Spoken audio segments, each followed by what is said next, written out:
The paper felt heavier than it should have. Master Chief Daniel Maddox held the retirement form between calloused fingers, the single sheet catching the amber glow of the work lamp in his containerized housing unit. 4 in the morning, the hour when ghosts visit. He couldn't sleep anymore. Hadn't slept properly in decades, maybe longer. The insomnia had started in Mogadishu, back in '93, when the screaming stopped, but the silence never came. Now it was just part of him, like the scars on his knuckles, or the ringing in his left ear from too many rifle shots in confined spaces. The CHU was standard issue, 8 feet by 20, metal walls that baked during the day and froze at night, a rack bolted to one wall and a plywood desk bolted to the other. More than 3 decades in the Navy, and this was home. Forward Operating Base Sentinel, Helmand Province, Afghanistan. October 2019. His 14th deployment.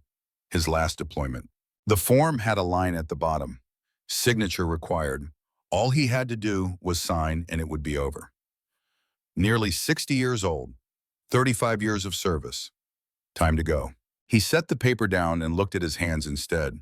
They were shaking. Not much, just a slight tremor in the fingers. Started 6 months ago. Probably nothing. Probably just age catching up to him, like it caught up to everyone eventually. The hands of a man who had held rifles and knives and the dying. The hands of a man who had done things that kept other men safe at night. On the desk beside the retirement form sat a photograph. Faded, creased at the corners, protected by a plastic sleeve that had yellowed with age. A young man in dress blues, 19 years old, grinning at the camera with the confidence of someone who believed he was bulletproof. Behind him, a woman with kind eyes and worry already etched into the corners of her mouth. His mother, her hand on his shoulder, the day he graduated boot camp in 1983. She was gone now. Suicide, 1974. Couldn't handle the grief after his father was killed in action overseas. Daniel had been 4 years old.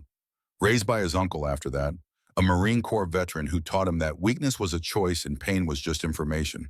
He picked up the photograph, studied the face of that young recruit. That kid had no idea what was coming. No idea that within 5 years he would be in Panama, firing live rounds at human beings. No idea that by his early 30s, he would be in Somalia earning a Medal of Honor for 6 hours of sustained combat that left 23 enemy fighters dead and 2 of his brothers in body bags. The tremor in his hands made the photograph shake slightly. He set it down and stood, his knees protesting the movement. The rack had left him stiff. Too many years sleeping on metal and plywood and cold ground. Too many years carrying 100-pound rucks across mountains. Too many hard landings from helicopters and too many times hitting the dirt when the bullets started flying. Outside, the FOB was quiet. The generators provided their constant background hum, that mechanical heartbeat that never stopped on military bases. Somewhere a dog was barking. Afghan dogs always sounded different, more desperate somehow. He pulled on his boots without lacing them, slipped into his uniform top, and stepped out into the darkness. The air was cold and thin. 8,000 feet of elevation made every breath feel insufficient. The sky was vast and black and filled with more stars than seemed possible. No light pollution out here. Just the cosmos pressing down on the Hindu Kush mountains and the men who tried to make war in their shadows. He walked. The FOB was a collection of HESCO barriers and containerized units, vehicle parks and landing zones, all arranged in the organized chaos that defined American military operations. Concertina wire marked the perimeter. Guard towers stood at the corners, their machine guns pointing outward into the darkness. Inside the wire, men slept or stood watch or prepared for another day of hunting insurgents through valleys where empires had died for thousands of years. Maddox walked past the TOC, the Tactical Operations Center where officers studied maps and pushed icons around on computer screens. Past the chow hall, dark now, where he had eaten 10,000 meals that all tasted the same. Past the aid station where medics waited for casualties that came with terrible regularity. He found himself at the range. The small arms range sat at the eastern edge of the base, bermed on 3 sides with shipping containers filled with sand. During the day, it was busy with operators checking zero on their weapons, practicing transitions, running drills. Now it was empty. He had his rifle. He carried it everywhere, had carried rifles everywhere for more than 3 decades. A custom .300 Winchester Magnum built to his specifications, zeroed to his eye and his trigger press and his breathing. The weapon was an extension of his body. He knew its weight the way he knew his own heartbeat. Without thinking about it, he moved to the firing line, dropped prone, settled the rifle on its bipod. The movements were automatic, muscle memory written so deep that his body performed them without conscious thought. He had done this 10,000 times, maybe more. Through the scope, the darkness resolved into shades of gray and black. No night vision now, just his eye and the ambient starlight. 800 yards downrange, a steel target waited. Man-sized, silent. He controlled his breathing. In through the nose, hold. Out through the mouth. The rhythm slowed his heart rate, slowed everything. The world contracted to the circle of his scope and the target at its center and the space between heartbeats where the shot lived. His finger found the trigger. Two-stage trigger, 3 pounds of pressure to the first stage, another pound and a half to break. He had pressed this trigger so many times that the metal bore the impression of his fingerprint. Breathe in, hold. The crosshair settled on center mass. Breathe out. At the bottom of the breath, in that natural respiratory pause, the world went still. The rifle fired. The recoil pushed into his shoulder. Familiar and correct. The report echoed off the mountains and rolled away into the darkness. 800 yards away, the steel target rang, a clear metallic note that carried back to him after the bullet arrived. Center mass, perfect. He cycled the bolt. The spent casing ejected in a smooth arc, brass catching starlight as it fell. He chambered another round and fired again. And again. 5 rounds, methodical and precise, each one finding steel. When he was done, he remained prone, his cheek pressed against the stock, his eyes still behind the scope. The rifle was warm against his body. The smell of burned powder hung in the cold air. This was what he knew. This was what he was good at, shooting and moving and thinking 3 steps ahead of the enemy and keeping his men alive. For more than 3 decades, this had been enough. For all those years, he had been necessary. But time had a way of making even necessary men obsolete. The sound of boots on gravel made him aware he was no longer alone. He didn't move, didn't look. He knew the cadence of the walk, the particular rhythm of military footsteps on stone. Captain Jake Reeves stopped 10 feet away and stood in silence. The young officer knew better than to interrupt a man at his weapon. That was good. That showed some sense. After a moment, Maddox rose to his knees and began breaking down his rifle. He removed the bolt, checked the chamber, verified the weapon was clear. His hands moved with practiced efficiency despite the slight tremor. Jake Reeves was 29 years old and looked younger. West Point graduate, Naval Postgraduate School, all the right schools and all the right training and absolutely zero combat experience. He had arrived at FOB Sentinel 3 days ago to take command of SEAL Team 7, Alpha Platoon, his first combat command. Maddox had seen 100 young officers like him. Some learned, some died, some got their men killed. The captain had his grandfather's eyes. Maddox had known the grandfather. Commander Harold Reeves, a decorated officer who had spent years as a prisoner of war and came home broken but undefeated. He had died 2 years ago. Maddox had attended the funeral. Jake Reeves cleared his throat. Couldn't sleep either, Master Chief? Maddox looked at him. The young officer stood with his hands in his pockets, trying to appear casual and failing. The weight of command was already visible in the tension around his eyes. Maddox spoke for the first time that morning, his voice rough from disuse. Sleep's a luxury, sir. I gave it up years ago. The captain nodded like he understood, but he didn't. Couldn't. Understanding came from experience, and experience came from blood. Reeves moved closer, his eyes on the rifle Maddox was reassembling. That's a beautiful weapon. Does what I need it to. My grandfather talked about you. Before he died, Maddox's hands paused on the rifle for just a moment, then continued their work. Good man, your grandfather. He said if I ever had the chance to serve with you, I should shut up and listen. Said you forgot more about war than most generals ever knew. The bolt slid home with a metallic click. Maddox locked it in place and checked the scope mounting. Your grandfather was a hard man to impress, must have been delirious at the end. The captain smiled, but it didn't reach his eyes. He's the reason I'm here. Wanted to live up to the legacy. Legacy's a heavy thing to carry. Yes, it is. They stood in silence. The stars wheeled overhead. Somewhere beyond the wire in the darkness and the mountains, enemies waited. They were always waiting. Reeves finally said what he had come to say. Briefing at 0600, Colonel Harwood wants to brief the operation. Maddox checked his watch. 2 hours. Yes? Thought you might want to know? He paused. I requested you specifically for this deployment, Master Chief. I need someone who knows what they're doing. Maddox slung his rifle and looked at the young officer. The kid was scared, trying to hide it, doing a decent job, but it was there in the set of his shoulders and the way he wouldn't quite hold eye contact. Scared of failing, scared of getting men killed. Good. Fear kept you sharp. Overconfidence killed. Sir, Maddox said, I'm approaching 60. I've got 1 year left before mandatory retirement. My hands shake and my knees hurt, and I wake up thinking I'm back in Mogadishu. You sure you want me? Reeves met his eyes then. Met them and held them. Yes. Because all of that means you know the bond, and men who know the cost don't waste lives. Maddox studied him for another moment, then nodded once. Oh, 600. I'll be there. The captain started to leave, then turned back.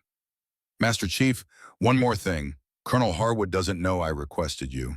He thinks you're here because you're the only available Master Chief.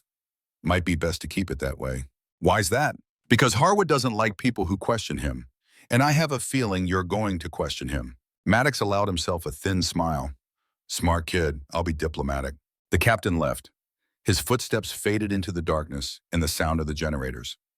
Maddox was alone again with his rifle and his thoughts and the stars that cared nothing for the wars of men. He walked back to his CHU. The retirement papers were still on his desk, unsigned. He looked at them for a long moment, then opened his footlocker and pulled out a bottle. Bourbon, decent stuff. Contraband on a combat base, but nobody enforced that rule for a Master Chief with decades of service behind him. He poured 2 fingers into a plastic cup and sat on his rack. On the wall beside his rack, held by a strip of velvet, was a single ribbon. Navy blue with a white star in the center.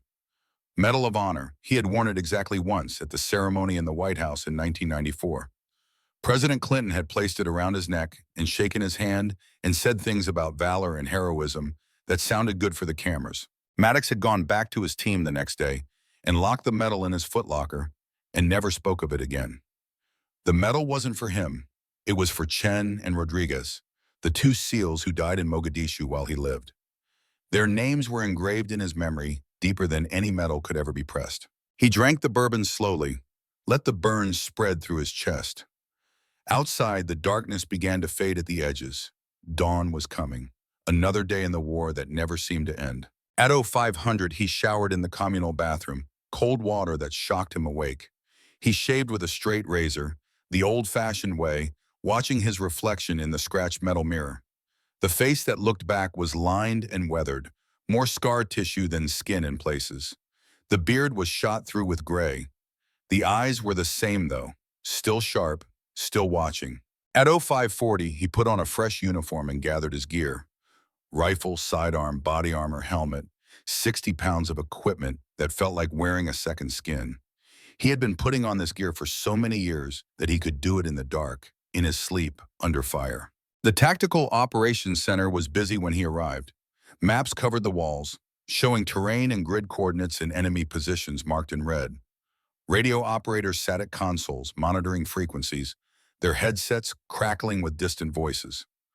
Officers stood around a large table in the center of the room, studying a satellite image projected onto its surface. Maddox entered quietly and took a position at the back of the room. He preferred to observe from the edges, to see the whole picture before committing to any position. Old habits. The other SEALs were there. His team. 12 men, most of them under 30, all of them hard and lean and ready. They nodded to him as he entered. Petty Officer First Class Marcus Washington, the corpsman they called Doc, gave him a small smile. Washington was 38, closer to Maddox's age than the others, a veteran of 6 deployments who knew his business. Good man, solid. Petty Officer Second Class Tyler Santos stood near the door, arms crossed, cocky posture that came from being young and skilled, and not yet understanding that skill wasn't the same as wisdom. Santos was 26, a talented operator, but he had that edge of arrogance that needed to be beaten out of him by experience. The rest of the team filled in the spaces. Good men, all of them, warriors who had volunteered for the hardest training in the military and survived it. Maddox knew their files by heart, knew their strengths and weaknesses, and which ones would freeze under fire, and which ones would run toward the guns. Colonel Marcus Harwood entered at exactly 0600. The room came to attention. Harwood waved them down with an impatient gesture and moved to the table. He was 52 years old, Army Special Forces, a career staff officer who had spent more time in the Pentagon than in the field. His uniform was crisp despite the dust and heat of Afghanistan. His boots were polished to a mirror shine. He carried himself with the confidence of a man who believed his own press releases. Maddox had served with 100 men like Harwood. They climbed the ranks through politics and paperwork, not through combat. They made decisions from air-conditioned rooms and sent other men to die for those decisions. Some of them were brilliant. Some of them were incompetent. Most were somewhere in between. Harwood was still an unknown variable. The colonel placed his hands on the table and looked around the room. "Gentlemen, we have a target." He tapped the satellite image and it zoomed in, showing a small village nestled in a valley. Darya Kesh, 40 kilometers northwest of this position, near the Pakistan border. Intelligence indicates that Crimson 6 is hiding in this village. Crimson 6, the codename sent a ripple through the room. Everyone knew that designation. Aslan Volkov, the Chechen warlord, who had been coordinating insurgent attacks across the region for the past 2 years. Former Spetsnaz, former Soviet asset, now freelance terrorist, and the highest value target in the area. 50 confirmed kills attributed to his operations. Maybe more. The colonel continued. "We have credible intelligence that Volkov is meeting with local Taliban leadership in one of 3 compounds in this village. The meeting is scheduled for tomorrow at dawn. This is our window." He pulled up another image, showing the village from multiple angles. "Our mission is simple. Fast rope insertion at 0600 local time. 2 Blackhawks, full assault element. We hit all 3 compounds simultaneously, secure Volkov, and extract within 20 minutes. Speed, surprise, overwhelming force." Captain Reeves leaned over the table, studying the terrain. "Sir, what about the approach routes? The village sits in a valley with high ground on both sides." Harwood nodded. "The high ground is a concern, but intelligence shows no fortified positions. The village is soft. We go in fast. We'll have surprise." Maddox spoke from the back of the room, his voice quiet but carrying. "That plan will get people killed, sir." The room went silent. Every head turned toward him. Harwood straightened slowly, his eyes finding Maddox in the shadows. "Excuse me, Master Chief?" Maddox stepped forward into the light. He moved without hurry, his hands loose at his sides, his face neutral. "That plan will get people killed, sir. I've been to Darya Kesh twice before. Once in 02 when we were hunting Al-Qaeda remnants in these eastern provinces. Again in 09 during the surge. It's not soft. It's a fortress." He moved to the table and pointed at the satellite image. "Single entry road here, overwatch positions on these ridges. The village sits in a natural choke point. You fast rope in at dawn, they'll hear the birds 5 minutes out. They'll be waiting. They'll shoot us out of the sky." Harwood's face flushed red. "Intelligence says otherwise, Master Chief." "Intelligence is wrong, sir. Those ridge lines provide perfect fields of fire. I've seen the Taliban use this valley as a kill box before. We walk in like this, we're going to take casualties." The colonel straightened to his full height, using his rank like a weapon. "Are you questioning my operational planning?" Maddox met his eyes without flinching. "I'm questioning whether you want your men to come home alive, sir." The room held its breath. Officers didn't get challenged like this, not in front of their men, but Maddox had decades behind him and nothing left to prove, and no patience left for egos that cost lives. Harwood's voice dropped to a dangerous quiet. "Master Chief Maddox, you are here to advise Captain Reeves, not to question operational command. Your experience is noted, but this mission has been planned at levels far above your pay grade. Are we clear?" Maddox held his gaze for another moment, then nodded once. "Crystal, sir." "Good." He turned to Reeves. "Captain, you will execute this mission as briefed. 0600 tomorrow. Get your men ready." Reeves looked between Harwood and Maddox, uncertainty clear on his face. "Sir, perhaps we could review the Master Chief's concerns." Harwood cut him off. "This mission is time-sensitive, Captain. We have a narrow window to capture or kill the most wanted terrorist in the region. We are not going to waste that opportunity because of outdated intel from a decade ago. You have your orders. Dismissed." The officers filed out. Maddox remained at the back, watching. He saw Reeves pause at the door, looking back at him with questions in his eyes. Maddox gave him the slightest shake of his head. "Not here. Not now." When the room cleared, Doc Washington appeared at his elbow. That went well. Maddox picked up his rifle. Diplomatic enough for you? Oh, you were very diplomatic. Very. I especially liked the part where you told a colonel his plan would kill people. Just stating facts. Facts don't play well with egos. Doc glanced at the satellite image still displayed on the table. But you're right, that village is a death trap. I was with you in '09, I remember. Santos approached them, his cocky smile firmly in place. Master Chief thinks he knows better than the brass. Classic. Maddox looked at him. How many deployments do you have, Santos? The young SEAL straightened. 3, Master Chief. How many times have you been to Daryakesh? Never. Then keep your mouth shut and your eyes open. You might learn something. Santos's smile faded. He started to say something, thought better of it, and walked away. Doc watched him go. He's young. Young and stupid are different things, one you grow out of. They left the TOC together and walked toward the team room.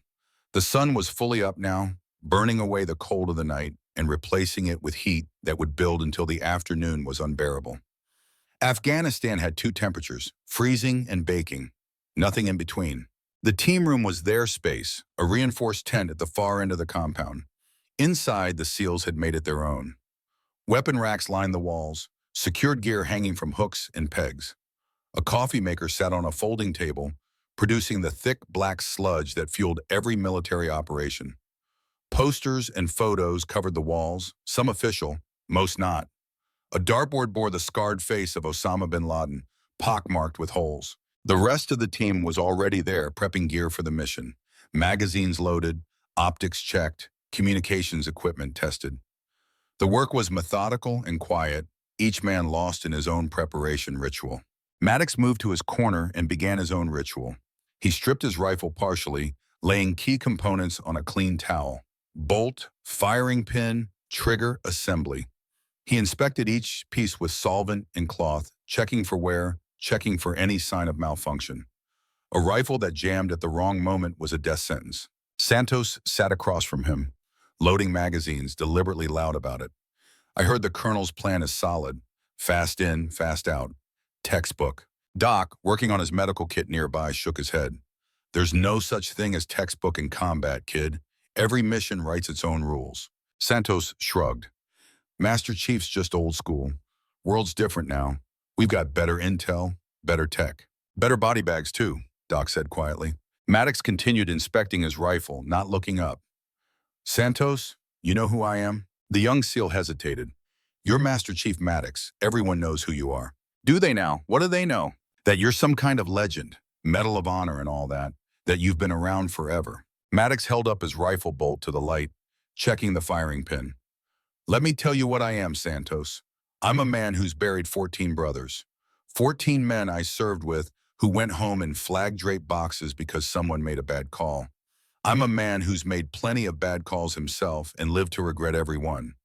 I'm approaching 60 and my hands shake and I can't sleep and sometimes I forget which deployment I'm on.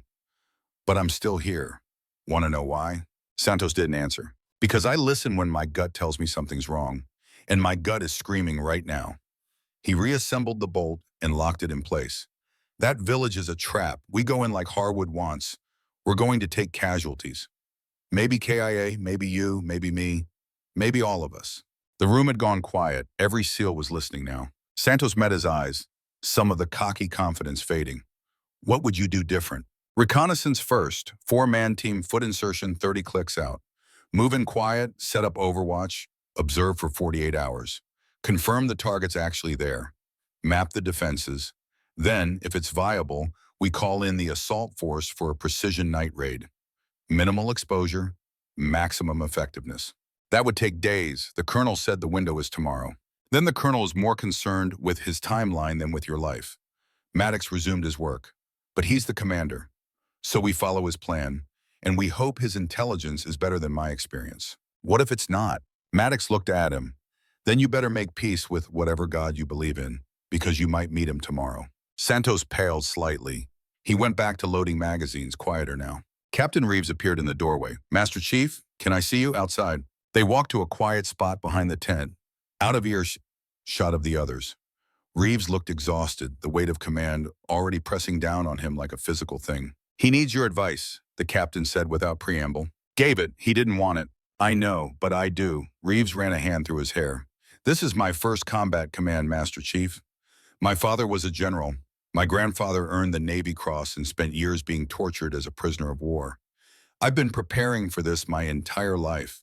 But now that I'm here, I realize I don't know a damn thing. You know more than you think. Do I? Because right now I'm looking at a mission that feels wrong, but I don't have the experience to trust my instincts. And I've got a colonel telling me one thing and you telling me another, and I'm responsible for 12 men's lives. Maddox was silent for a moment. When he spoke, his voice was softer than before. You want to know what I've learned in all these years, Captain? Yes, that rank is just metal and cloth. In combat, it means nothing. What matters is keeping your men alive. That's the only thing that matters. Everything else, the medals and the promotions and the attaboys from the brass, all of it is just noise. You ask yourself one question before every mission. Will this decision bring my men home? If the answer is no, or if you're not sure, then you change the decision. What if I can't change it? What if the order comes from above? Then you have a choice to make. Follow the order and live with the consequences, or refuse and face court-martial. There's no easy answer. I've done both. What happened when you're refused? Maddox smiled without humor. Saved a lot of lives. Also ended my chance at ever making senior chief. Worth it. Reeves looked at the ground. Colonel Harwood will relieve me if I push back. Maybe. Or maybe he'll respect you for it. Either way, you'll sleep at night. He won't. The captain stood there wrestling with the decision. Finally, he nodded.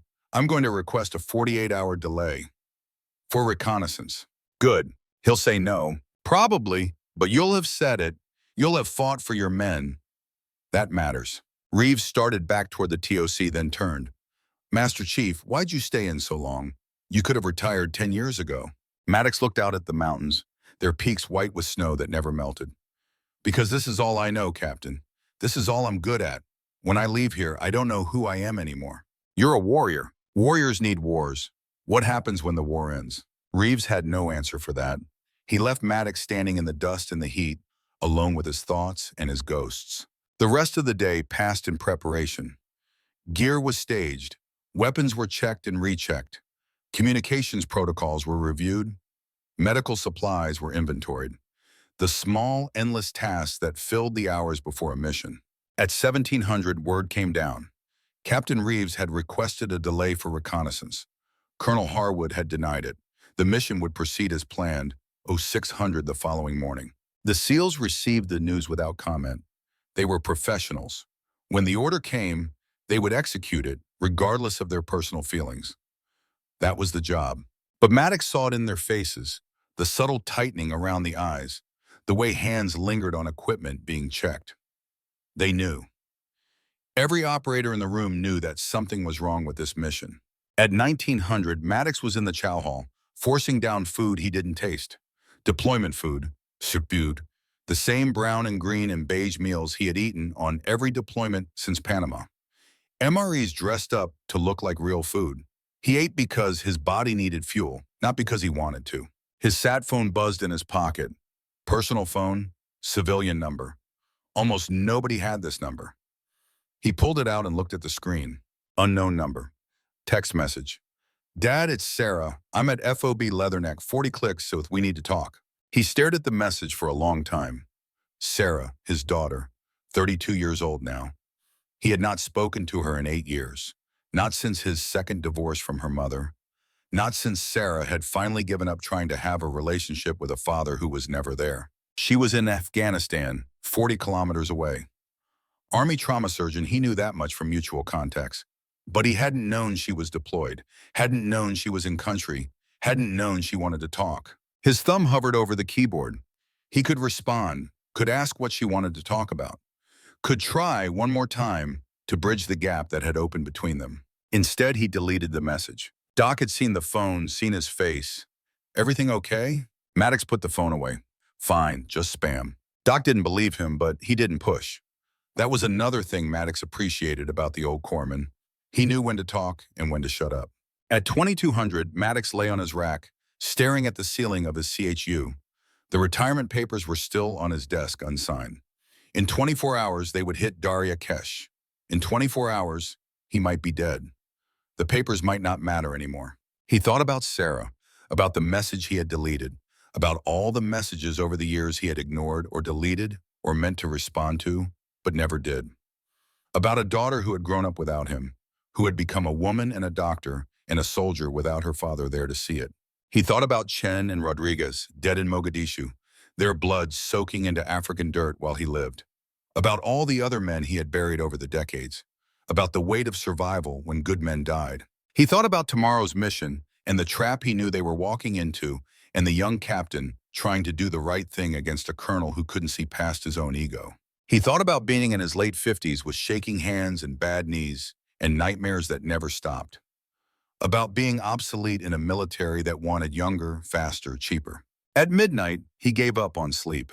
He dressed and walked to the range again, rifle in hand, and spent the last hours before dawn putting holes in targets that would never shoot back. The mountains watched in silence. The stars wheeled overhead, cold and distant and uncaring. At 0400, the team began to assemble for the mission. They put on their gear in silence, each man lost in his own pre-combat ritual. Some prayed, some joked, some went quiet and inward. Maddox had seen every variation over the years. None of it mattered once the bullets started flying. At 0530, they loaded into the helicopters. 2 Blackhawks, rotors already turning, crew chiefs checking equipment, one last time. The interior of the helicopter was dark and cramped, filled with armed men and the smell of aviation fuel and gun oil. Maddox took a seat by the door. He would be first off when they landed, first into whatever waited for them in Darya-Kesh. That was his place. That was always his place. The old bull leading the young ones into the fire.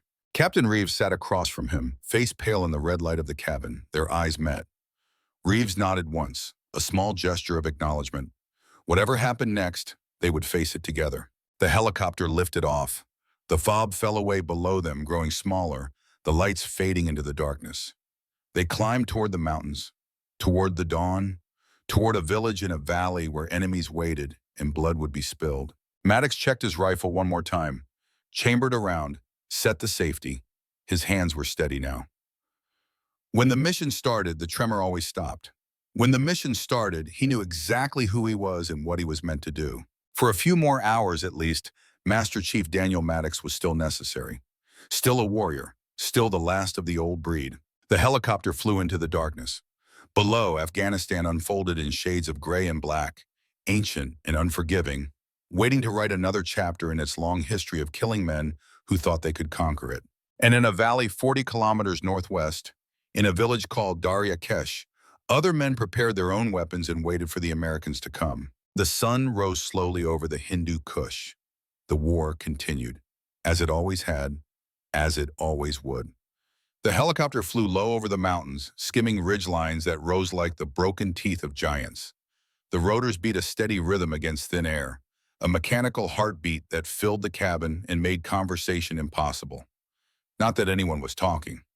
Combat insertions were silent affairs, each man locked inside his own head, running through scenarios and equipment checks and whatever rituals kept the fear at bay. Master Chief Daniel Maddox sat by the open door, his rifle across his lap, watching Afghanistan scroll past below. The Hindu Kush range stretched in every direction, peaks white with snow that never melted, valleys carved deep by rivers that had been running since before men knew how to make war. Beautiful country if you ignored the people trying to kill you. The crew chief held up 5 fingers, 5 minutes to insertion. Maddox keyed his radio, voice calm despite the rotor noise.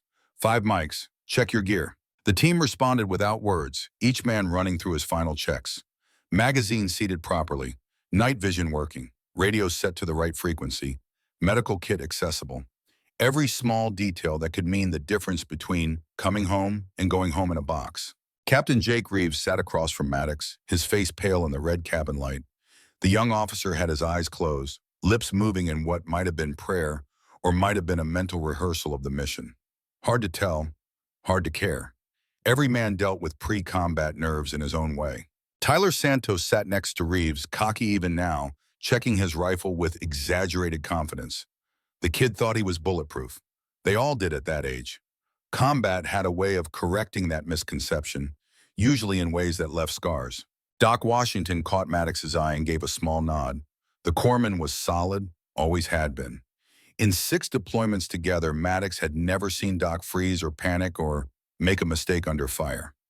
That kind of reliability was worth more than all the medals in the Pentagon. The helicopter banked hard left, following a ridgeline. Through the door, Maddox could see the second Black Hawk pacing them, 50 meters off their starboard side. 12 more SEALs in that bird, locked and loaded, ready to hit the village from a different angle. 24 operators total, hitting 3 compounds simultaneously. Overwhelming force, Colonel Harwood had said. Speed and surprise. Maddox's gut still screamed that it was wrong. The crew chief held up 3 fingers, 3 minutes. Below, the terrain began to change. The high peaks gave way to lower ridges, and those ridges opened into valleys. Darya Kesh was down there somewhere, hidden in the folds of the land, the village where Aslan Volkov waited. Or didn't wait. Intelligence was a funny thing. Sometimes it was right. Sometimes it got you killed. Maddox thought about Somalia again. He always thought about Somalia before combat. Mogadishu, 1993, when the mission went to hell, and 18 Americans died and 73 more were wounded. He had been there in the middle of it when the Black Hawks fell and the Rangers were pinning down and the world became nothing but bullets and blood and screaming. He had killed 23 men that day. Confirmed kills, bodies counted afterward. Probably more that were never found. He had fought for 6 hours straight until his ammunition was gone and he was down to his knife, until the extraction finally came and they pulled him out bleeding from 7 different wounds. They gave him the Medal of Honor for that, presented it in a ceremony with cameras and speeches and the president himself. But Chen and Rodriguez were dead, and no medal could bring them back. The crew chief held up 1 finger. 1 minute. The helicopter descended fast, dropping toward a landing zone on the western edge of the valley. The door gunner tensed on his weapon, scanning for threats. The CO pilot's voice crackled over the intercom, calling out obstacles and clearances. 30 seconds. Maddox stood, clipping his safety line to the overhead rail. The rest of the team rose with him, a choreographed movement they had practiced 10,000 times. First man out was always the most exposed, the one who drew fire while the others deployed. That was always Maddox's position. He was the veteran, the one with the most miles on him. The young ones had futures. 15 seconds. The helicopter flared hard, nose up, tail down, bleeding speed. The landing zone rushed up to meet them, a flat stretch of rocky ground surrounded by low scrub. In the pre-dawn darkness, it looked like every other piece of Afghanistan Maddox had ever seen. Hostile and ancient and utterly indifferent to human suffering. 5 seconds. The skids touched dirt. The crew chief slapped Maddox's shoulder. Go. He went, fast roped out, boots hitting ground, rifle up and scanning for threats.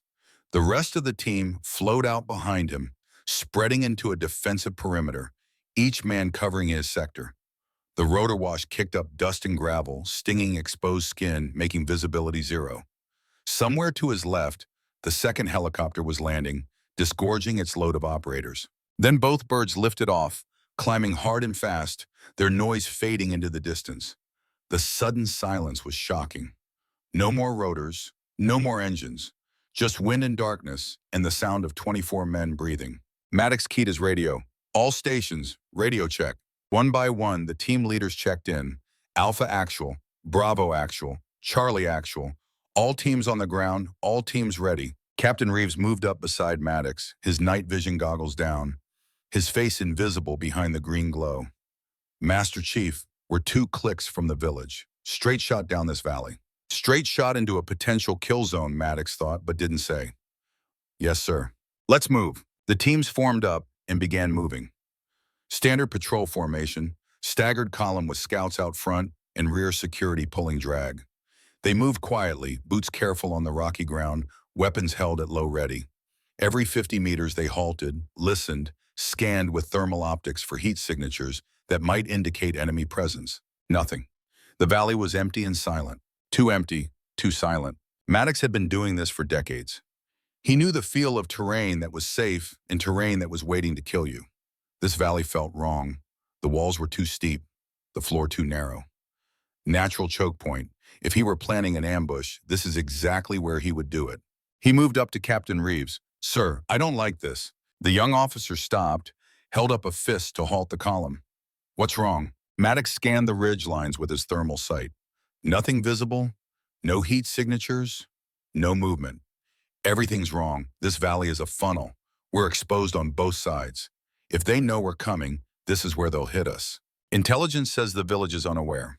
No indication of heightened alert. Intelligence also said this would be a soft target. Reeves was silent for a moment, wrestling with the decision. Finally, he shook his head. We're 2 hours behind schedule already. Colonel Harwood wants us moving. We press on. Maddox wanted to argue, wanted to grab the young captain and shake some sense into him, wanted to tell him that following bad orders got men killed. But Reeves was the officer. Reeves made the calls. Maddox's job was to advise and then execute, regardless of his personal feelings. Yes, sir. They moved forward. The valley narrowed even further. The walls closed in, steep slopes of loose shale and rock that would be impossible to climb quickly. The perfect terrain for an ambush. Put machine guns up on those ridges and you could slaughter everything moving through the valley floor. Simple tactics, brutal effectiveness. Maddox's skin crawled. Every nerve in his body screamed at him to stop, to turn around, to get out of this death trap. But the teams kept moving, following orders, trusting that intelligence was correct, and the village was unaware, and Aslan Volkov was sitting in a compound waiting to be captured. They covered another kilometer, still nothing. No enemy contact, no sounds of alarm from the village ahead. Maybe intelligence was right. Maybe Maddox was just paranoid, a veteran operator jumping at shadows. Tyler Santos moved up alongside him, young and confident. Master Chief, maybe you were wrong about this place. Looks clear to me. Maddox kept scanning the ridges. When it looks too easy, it usually is. Santos laughed quietly. Old man worrying, classic. Before Maddox could respond, Captain Reeves held up a fist again. The column halted. Ahead, barely visible in the darkness, lights marked the village of Daryakesh. Small mud brick buildings clustered together, maybe 40 structures total, sitting at the base of the valley where it opened into a wider basin. Reeves checked his GPS. One click out, he switched to the command frequency. All teams, this is Alpha Actual. Objective in sight, moving to final assault positions. Execute on my mark. The team split up, each one moving toward its designated target compound. Alpha team would hit the northern compound, Bravo the southern, Charlie the eastern. Simultaneous entry, overwhelming force, 20 minutes on target, and then extraction. Maddox stayed with Reeves and Alpha team, 12 operators moving through the darkness toward a cluster of buildings that intelligence said held a high-value target. 12 men walking into what Maddox's instincts said was a trap. They reached the edge of the village. The buildings were dark and silent. No guards visible, no dogs barking, no sign that anyone knew they were there. Perfect conditions for a raid. Too perfect. Reeves signaled the team to stack up on the compound wall. They pressed against the mud brick, weapons ready. Ye ready. Waiting for the signal to breach. Maddox took his position in the stack, third man through the door. The first two would clear left and right, and he would move straight ahead to whatever lay beyond. The radio crackled. All teams in position. Stand by for breach. Maddox's heart rate dropped. His breathing slowed. The pre-combat calm settled over him like a familiar blanket. This was the moment when thinking stopped and training took over, when decades of experience compressed into pure instinct. Reeves raised his hand. 3 fingers. 2, 1. The breacher placed his charge on the door, a small amount of explosive designed to blow the lock without bringing down the whole structure. He stepped back and triggered the detonator. The door exploded inward with a sharp crack. Santos went through first, rifle up, moving left. Doc went second, moving right. Maddox went third, moving straight down a narrow hallway toward the interior of the compound. Clear left, clear right. Maddox moved deeper. The hallway opened into a central courtyard, empty except for a single tree and a well. Doors led off in 3 directions, standard Afghan compound layout. He chose the largest door and moved toward it. The door opened before he reached it. A man stood there, silhouetted against lamplight from the room beyond. Older, bearded, wearing traditional Afghan clothing. His hands were empty and raised, showing no weapon. Maddox's rifle centered on his chest. Don't move. The man smiled. You are too late, American. He is not here. He was never here. Reeves moved up beside Maddox. Where is he? The man's smile widened. Where he has always been. Waiting for you, watching you come into the valley like sheep to slaughter. And then the night exploded. The sound came first, a heavy machine gun opening up from somewhere high on the eastern ridge. The distinctive hammering of a PKM Russian weapon, belt-fed, capable of sustained fire. The rounds came in low, snapping over the compound walls, chewing into the mud brick, sending up puffs of dust and fragments. "Contact east," someone screamed over the radio. "Heavy machine gun, we're pinned down." Then the western ridge opened up. Another machine gun, firing in short controlled bursts, walking rounds across the village. Crossfire, perfect ambush. They had walked right into it. Reeves grabbed the Afghan man by his shirt. "Where is Volkov?" The man laughed. "Right where you left him decades ago, in Mogadishu. He never forgot you, Master Chief Maddox. He has been waiting." Maddox's blood ran cold. The Chechen, Aslan Volkov, had been in Mogadishu, had fought there, had nearly killed Maddox in that stairwell, knife to knife, both of them bleeding and desperate. Maddox had left him wounded but alive, too busy getting his team to safety to finish the job. And now, after all these years, Volkov had returned the favor, had set this trap knowing exactly who would walk into it. The machine gun fire intensified. Rounds impacted all around them, the distinctive supersonic crack of bullets passing close. Someone was screaming. Someone else was yelling for a medic. Reeves shoved the Afghan man aside and grabbed his radio. "All teams, this is Alpha Actual. We are in an L-shaped ambush. Heavy fire from east and west ridges. We need immediate air support and QRF." The response was broken by static. "Alpha Actual, this is TOC. We copy your situation. Air assets are 20 mics out. QRF is mobilizing. Hold your position." 20 minutes. They had to hold for 20 minutes against machine guns on the high ground. Maddox had been in enough ambushes to know what that meant. 20 minutes was an eternity under fire. 20 minutes was long enough to die 100 times over. He grabbed Santos by his plate carrier. "North side of the compound. Set up the 240. Suppress that eastern gun." Santos's eyes were wide with fear and adrenaline, but he moved. Grabbed Petty Officer Jackson and the team's M240 machine gun and ran for the north wall. Rounds chased them across the courtyard, impacts walking up the wall behind them. Doc was already working on a casualty. Petty Officer Morrison hit in the leg, bleeding badly. Doc had tourniquets out, working fast, his hands steady despite the chaos around them. Maddox moved to Reeves. "Sir, we can't stay here. This compound is a kill box. We need to move." "Move where? We're surrounded." "There." Maddox pointed to a dry riverbed visible beyond the southern wall. 50 meters, low ground, defilade from those guns. We bound out, 2-man teams, suppressive fire. We'll be exposed crossing that 50 meters. We're exposed here. At least moving gives us a chance. Reeves looked around at his men. At Morrison bleeding despite Doc's work. At Santos and Jackson firing the 240, trying to suppress an enemy position 700 meters away. At the walls disintegrating under machine gun fire. The young captain's face was pale and slick with sweat, but his eyes were clear. He nodded. "All teams, this is Alpha Actual. We are moving to the wadi south of the village. Bound by pairs, suppressive fire. Execute now." The teams began moving. 2 men would run while the others laid down fire. Then those 2 would cover while the next pair moved. Classic bounding overwatch. Textbook infantry tactics that worked if everyone did their job and nobody froze. Maddox grabbed Santos. "You and Jackson. Move first, I'll cover." The 2 young SEALs broke from cover and sprinted for the wadi. Maddox opened fire, shooting at the muzzle flashes on the ridgeline, not expecting to hit anything, but forcing the enemy to keep their heads down. His rifle kicked against his shoulder, the familiar recoil, and the smell of burned powder and the brass casings ejecting in a steady stream. Santos and Jackson made it to the wadi and dove over the edge, safe for the moment. Maddox and Doc went next. They ran hard, boots pounding the rocky ground, the wadi seeming impossibly far away. Rounds snapped past, that distinctive crack that meant near misses, death passing inches away. Maddox's lungs burned, his legs felt heavy, nearly 60 and carrying 60 pounds of gear and running for his life like he was half that age. They reached the wadi and tumbled over the edge, sliding down the steep bank in a shower of loose dirt and gravel. The walls were 8 feet high, offering complete protection from the machine guns. The rest of the teams filtered in, 1 pair at a time, until all 24 operators were crammed into the narrow cut. "Casualty report," Reeves called out. The team leaders responded. 3 wounded, 1 critical. Petty Officer Morrison shot through the femoral artery despite Doc's tourniquet. He had minutes, maybe less. Radio check with Tug, Reeves ordered.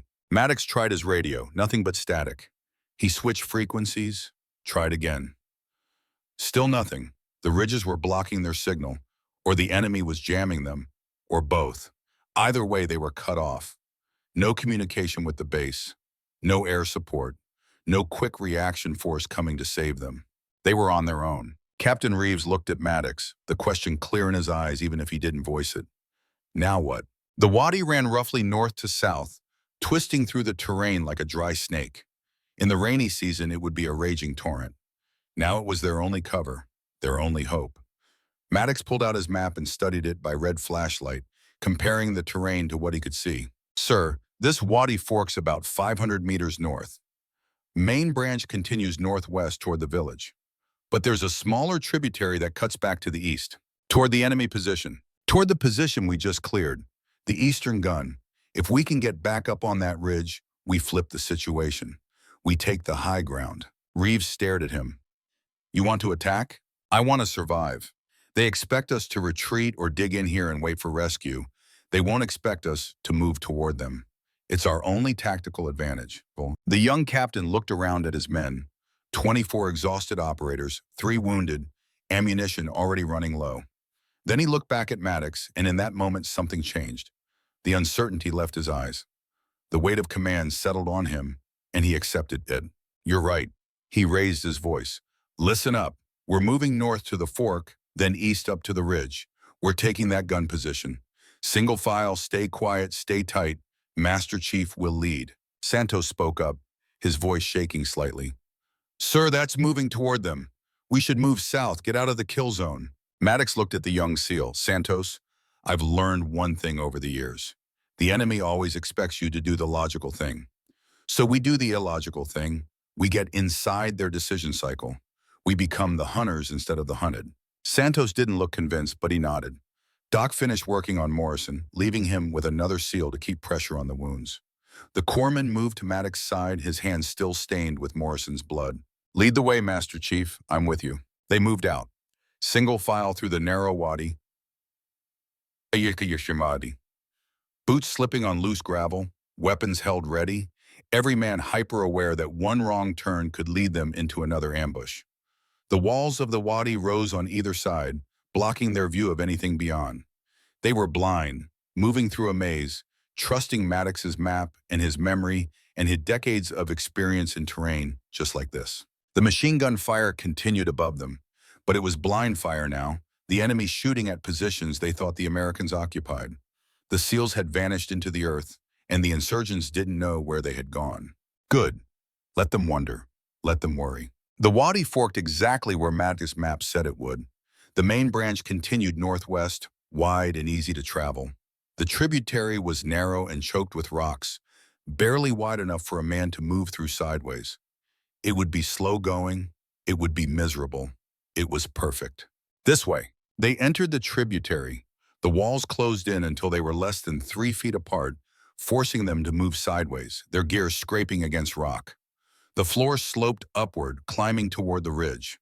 Progress was measured in feet, not meters.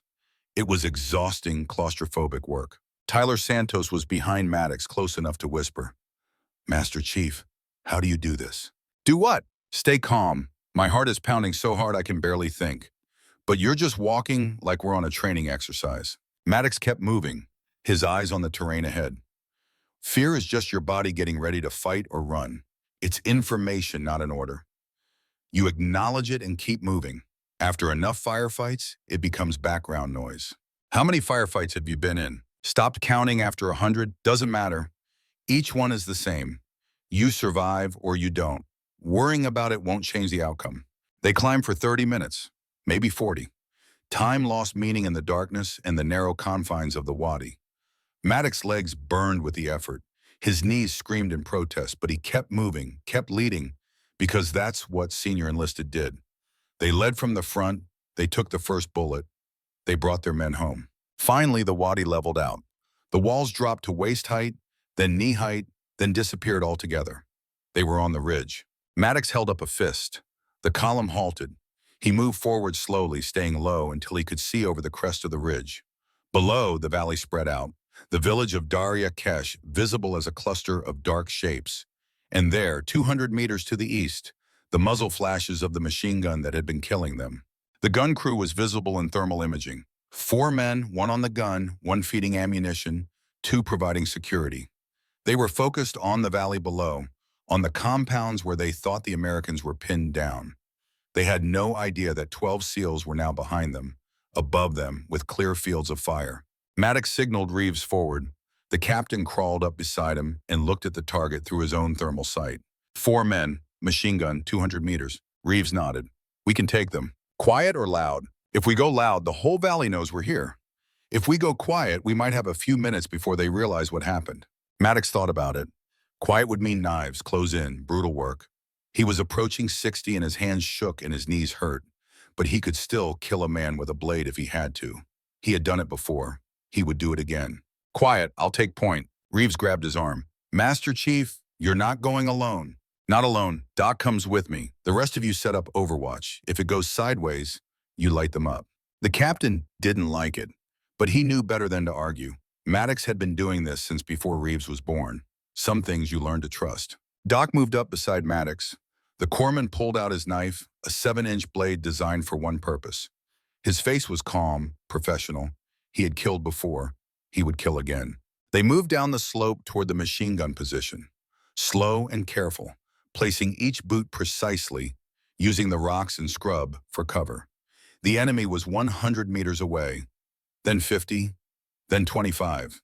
Close enough to hear them talking, low voices speaking Pashto, occasional laughter.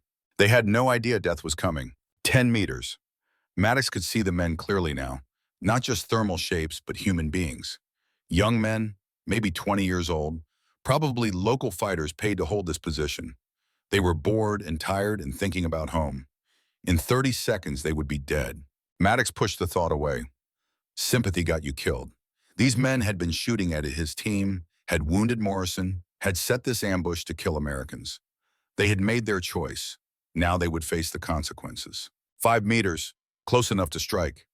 Maddox signaled Doc. The corpsman moved to the right, circling toward the ammunition feeder.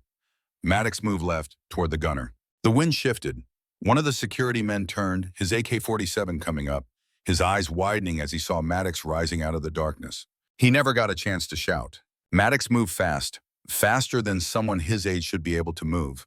Muscle memory and decades of practice driving his body forward.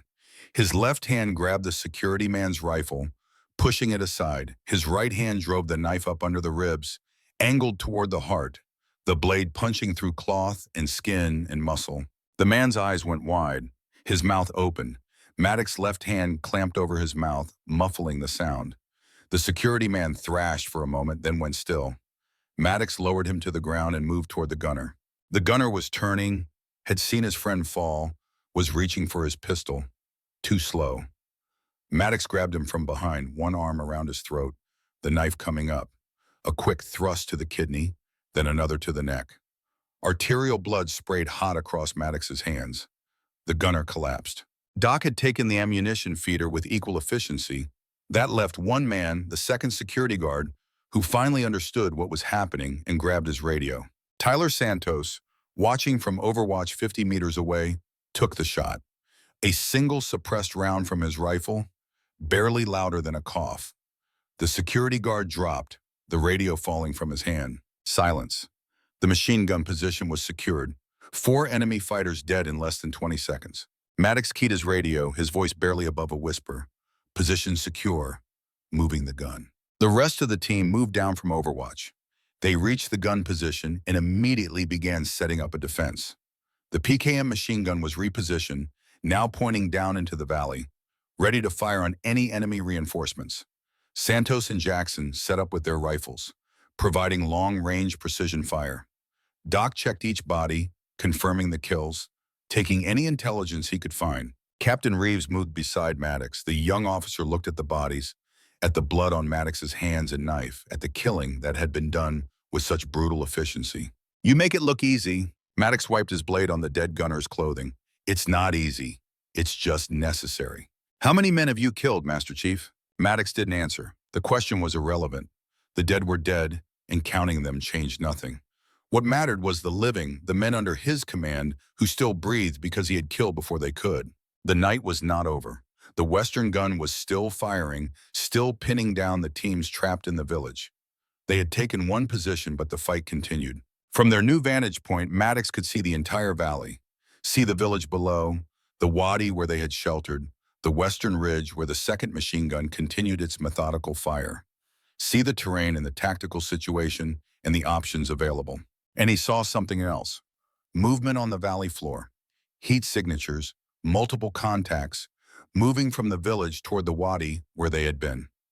Reinforcements. The enemy was sending a squad to hunt them down. "Sir," Maddox said quietly, "we've got company." Reeves looked through his thermal sight. "How many?" "I count 6, moving toward the wadi. They think we're still down there. They're about to learn different." Maddox turned to Santos. "You've got eyes on them?" The young SEAL nodded, his rifle already tracking the enemy squad. "Yes, Master Chief. Range is 400 meters and closing." "Hold fire. Let them commit. Let them think they're hunting us." The enemy squad moved through the darkness, weapons ready, moving tactically, but with a confidence that came from believing they had their prey trapped. They reached the edge of the wadi and began to descend, 6 men moving single file into the narrow cut. "Now," Maddox said. Santos fired. His suppressed rifle coughed once, and the lead enemy fighter dropped. Doc fired. The second man fell. Jackson fired. The third went down. In less than 5 seconds, 3 men were dead, and the survivors were scrambling for cover in the wadi, screaming into radios, finally understanding that the Americans were not where they were supposed to be. The PKM opened up, Petty Officer Williams on the gun, walking rounds down into the wadi with devastating effect. The heavy machine gun chewed through rock and dirt and anything soft that got in the way. The remaining 3 enemy fighters died in the position where they thought they would find trapped Americans. Silence fell again. 9 enemy dead in the last 10 minutes. The tactical situation had shifted. The hunters had become the hunted. Captain Reeves was on the radio, trying again to reach the fob. Still nothing but static. They were still cut off, still alone. But now they had the high ground. Now they had options. Maddox studied the valley. The western gun had stopped firing. Either they had run out of ammunition or they had realized their eastern counterpart was silent and were trying to figure out what had happened. Either way, it was a brief window of opportunity. "Sir, we need to move. That gun crew knows something is wrong. They'll either withdraw or call for reinforcements." "What are you thinking?" "We hit them. Now, before they can react. Take both ridge positions and we own this valley." "With 12 men? We just killed 9 with 12 men." The difference between success and failure isn't numbers. It's speed and violence of action. We hit them. Before they're ready, we win. Reeves looked at his team, exhausted men running on adrenaline and training, 3 of them wounded. Then he looked at the valley, at the tactical problem that needed solving. Finally, he nodded. "All right, we go after the western gun, but we do it smart. We move fast, we stay quiet, and we don't stop until that gun is silenced. Clear?" "Clear." They gathered the team and moved out, leaving 2 men behind to secure the eastern position and provide overwatch. 10 operators now, moving through the darkness, traversing the ridgeline toward the second machine gun position.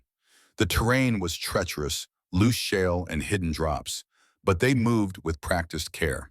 Maddox led the way, his legs burned with exhaustion. His lungs protested the thin air and the exertion. But he kept moving because stopping meant dying, and he had too many men depending on him to die yet. Behind him, Tyler Santos whispered, "Master Chief, I owe you an apology." "Save it." "No, I need to say this. I thought you were just an old man holding on to glory days. But watching you tonight, the way you think, the way you move, the way you lead, you're not a fossil, you're the real thing." Maddox kept moving, kept scanning the terrain. "Santos, shut up and watch your sector." But he heard the respect in the young SEAL's voice, and some small part of him that still cared about such things was grateful. They reached a position overlooking the western gun. The enemy was alert now, nervous, their discipline breaking down. They knew something had gone wrong with the eastern position. They knew the Americans were out there somewhere, but they didn't know where. Maddox counted the enemy, 6 men total, 1 on the gun, 5 providing security. Dug in positions, hardened, ready. This would not be easy. He looked at Reeves. The young captain was studying the position, his tactical mind working through the problem. Finally, he pointed to a route of approach, a covered depression that would get them within 50 meters of the target. We go in fast and hard. Grenades first, then we rush the position. Master Chief, you take Santos and Doc on the right. I'll take the left with the rest of the team. We hit them from two sides simultaneously. Maddox nodded. Simple plan, good plan. Complicated plans fell apart under fire. Simple plans gave you a chance. They moved into position. The covered approach brought them close, closer than the enemy realized. Maddox could hear them talking now, nervous chatter in Pashto. They knew they were in trouble. They just didn't know how much. Reeves raised his hand. 3 fingers. 2, 1. Grenades flew through the air, dark shapes tumbling end over end. They detonated simultaneously, flash and concussion and shrapnel tearing through the enemy position. Men screamed. The machine gun fell silent. The SEALs rushed forward. Maddox moved with them, rifle up, shooting. Center mass, controlled pairs, every round finding a target. Doc was beside him, moving and shooting with mechanical precision. Santos was on the other side, firing and advancing. The enemy tried to fight back, but they were hurt, disoriented, overwhelmed by the sudden violence. The SEALs moved through them with devastating efficiency. In 30 seconds, it was over. 6 more enemy dead. The western gun position was secured. Maddox cleared the gun, checking the bodies, confirming the kills. His hands were steady now, no tremor, just pure muscle memory and training. This was what he did. This was what he had always done. Captain Reeves collapsed against a rock, breathing hard. We did it. We actually did it. Not done yet, sir. We still need to get out of this valley. The radio crackled to life. Static cleared and a voice came through. Alpha Actual, this is TOC. We have you on thermals. What is your status? Reeves grabbed his radio. Talk to Alpha Actual. We have secured both enemy gun positions. Valley is clear. We need immediate medevac for 1 critical, 2 wounded. Roger that. Medevac is inbound. ETA 12 minutes. Maddox sat down heavily, his body finally acknowledging the exhaustion it had been ignoring. Around him, the team began to relax, the tension bleeding out, replaced by the shaky relief of men who had survived. Doc moved among them, checking for injuries, his corpsman instincts never resting. Santos sat nearby, staring at his hands, processing what he had just done. Reeves was on the radio, coordinating the extraction. They had won. Against bad odds and bad planning and an enemy that had every advantage, they had won. Because they had adapted. Because they had refused to accept defeat. Because they had a Master Chief who knew how to turn bad situations into victories. The sun was beginning to rise over the Hindu Kush, painting the peaks in shades of gold and orange. A new day. They had lived to see it. But in the back of Maddox's mind, one thought kept circling. Aslan Volkov, the Chechen, was still out there. The man who had set this trap. The man who remembered Mogadishu and had been waiting all these years for revenge. This was not over. This was just the beginning. The medevac helicopter came in fast and low, its rotors beating the dawn air into submission. Master Chief Daniel Maddox stood at the landing zone, his rifle held across his chest, watching as the birds settled onto the rocky ground in a storm of dust and noise. The side door slid open and a figure jumped out before the skids even touched earth. Army uniform, trauma surgeon insignia, moving with the practiced urgency of someone who had done this 1,000 times.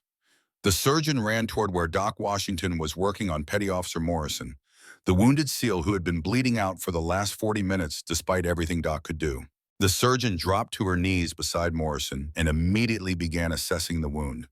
Her hands moved with confident precision, checking the tourniquet, evaluating blood loss, preparing for rapid transport.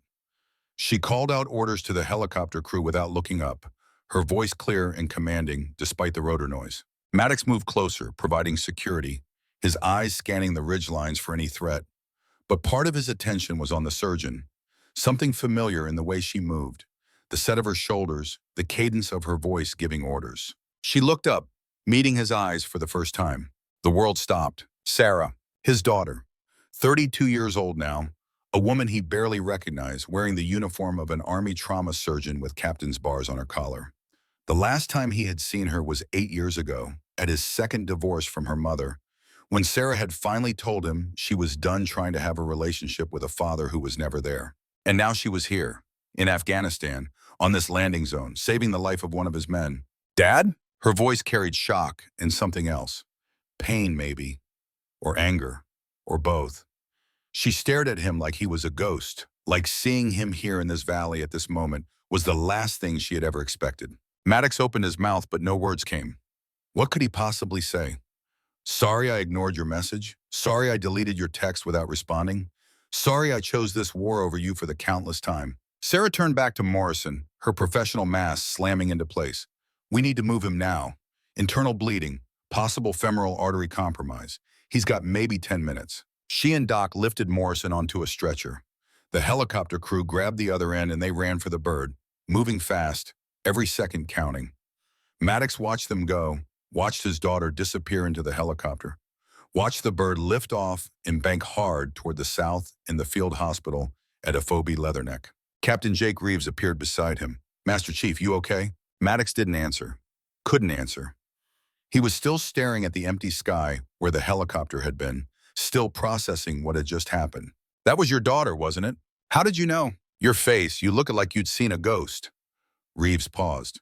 You didn't know she was here? No. Are you going to talk to her? I don't know. The rest of the team was gathering their gear, preparing to move back to the village to link up with the other elements and conduct a full sweep of the compounds.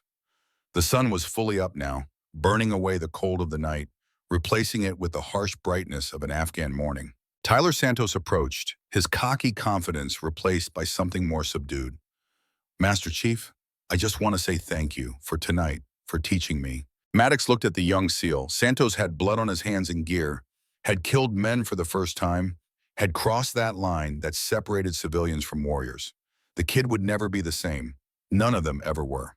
You did good out there, Santos. You kept your head. That's all that matters. I almost froze when that first ambush hit. I was terrified. Being scared is normal. Letting fear control you is the problem. You didn't let it control you. You moved when I needed you to move. You shot when I needed you to shoot.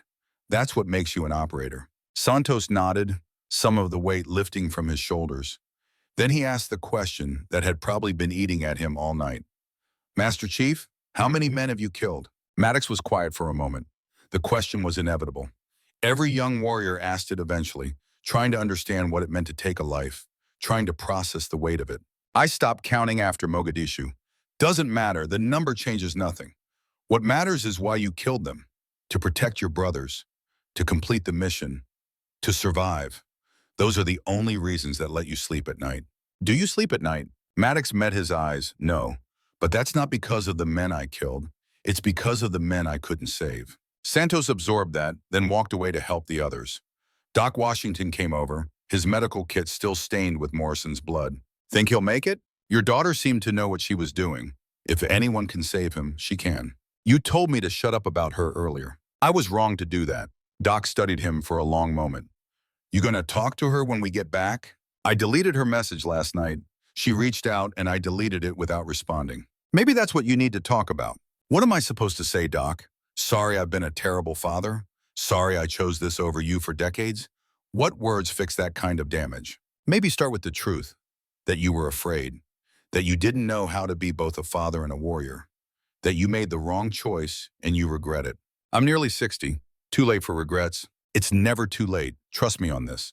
I've got 2 ex-wives and 3 kids who barely know me. I'd give anything for a chance to fix it. You've got that chance standing right in front of you. Don't waste it. Before Maddox could respond, Captain Reeves called the team together. All right, listen up.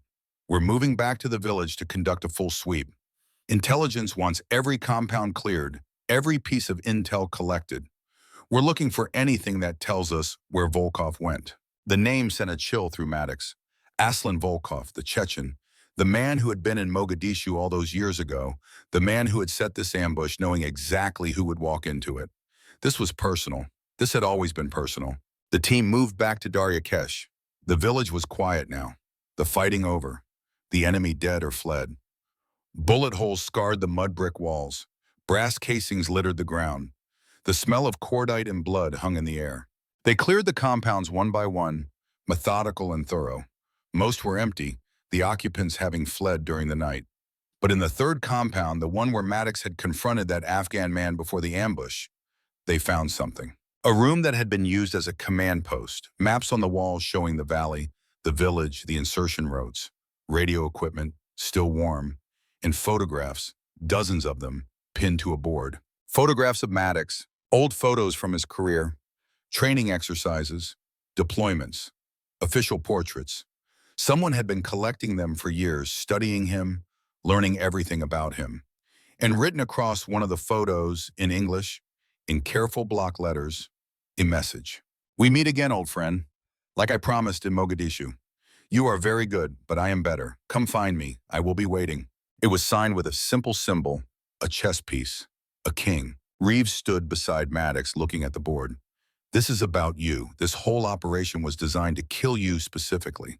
Or test me." Maddox studied the maps, the photos, the meticulous planning. Volkov could have just blown the valley with IEDs, could have hit us with mortars from the ridges. Instead, he set up an ambush that required us to adapt, to fight our way out. He was measuring me. For what? I don't know, but he's not done. They collected all the intelligence and returned to a FOB Sentinel that afternoon. The base was buzzing with news of the raid. 24 operators had walked into an ambush designed to kill them and had not only survived but had turned the tables, killing 15 enemy fighters and securing critical intelligence. Colonel Harwood was nowhere to be seen, which Maddox considered a blessing. The debrief was scheduled for 1800 hours. That gave Maddox 4 hours to shower, eat, and try not to think about his daughter working in a hospital 40 kilometers away, saving the life of one of his men. He tried, he failed. At 1600 hours, he was in his containerized housing unit, staring at his sat phone.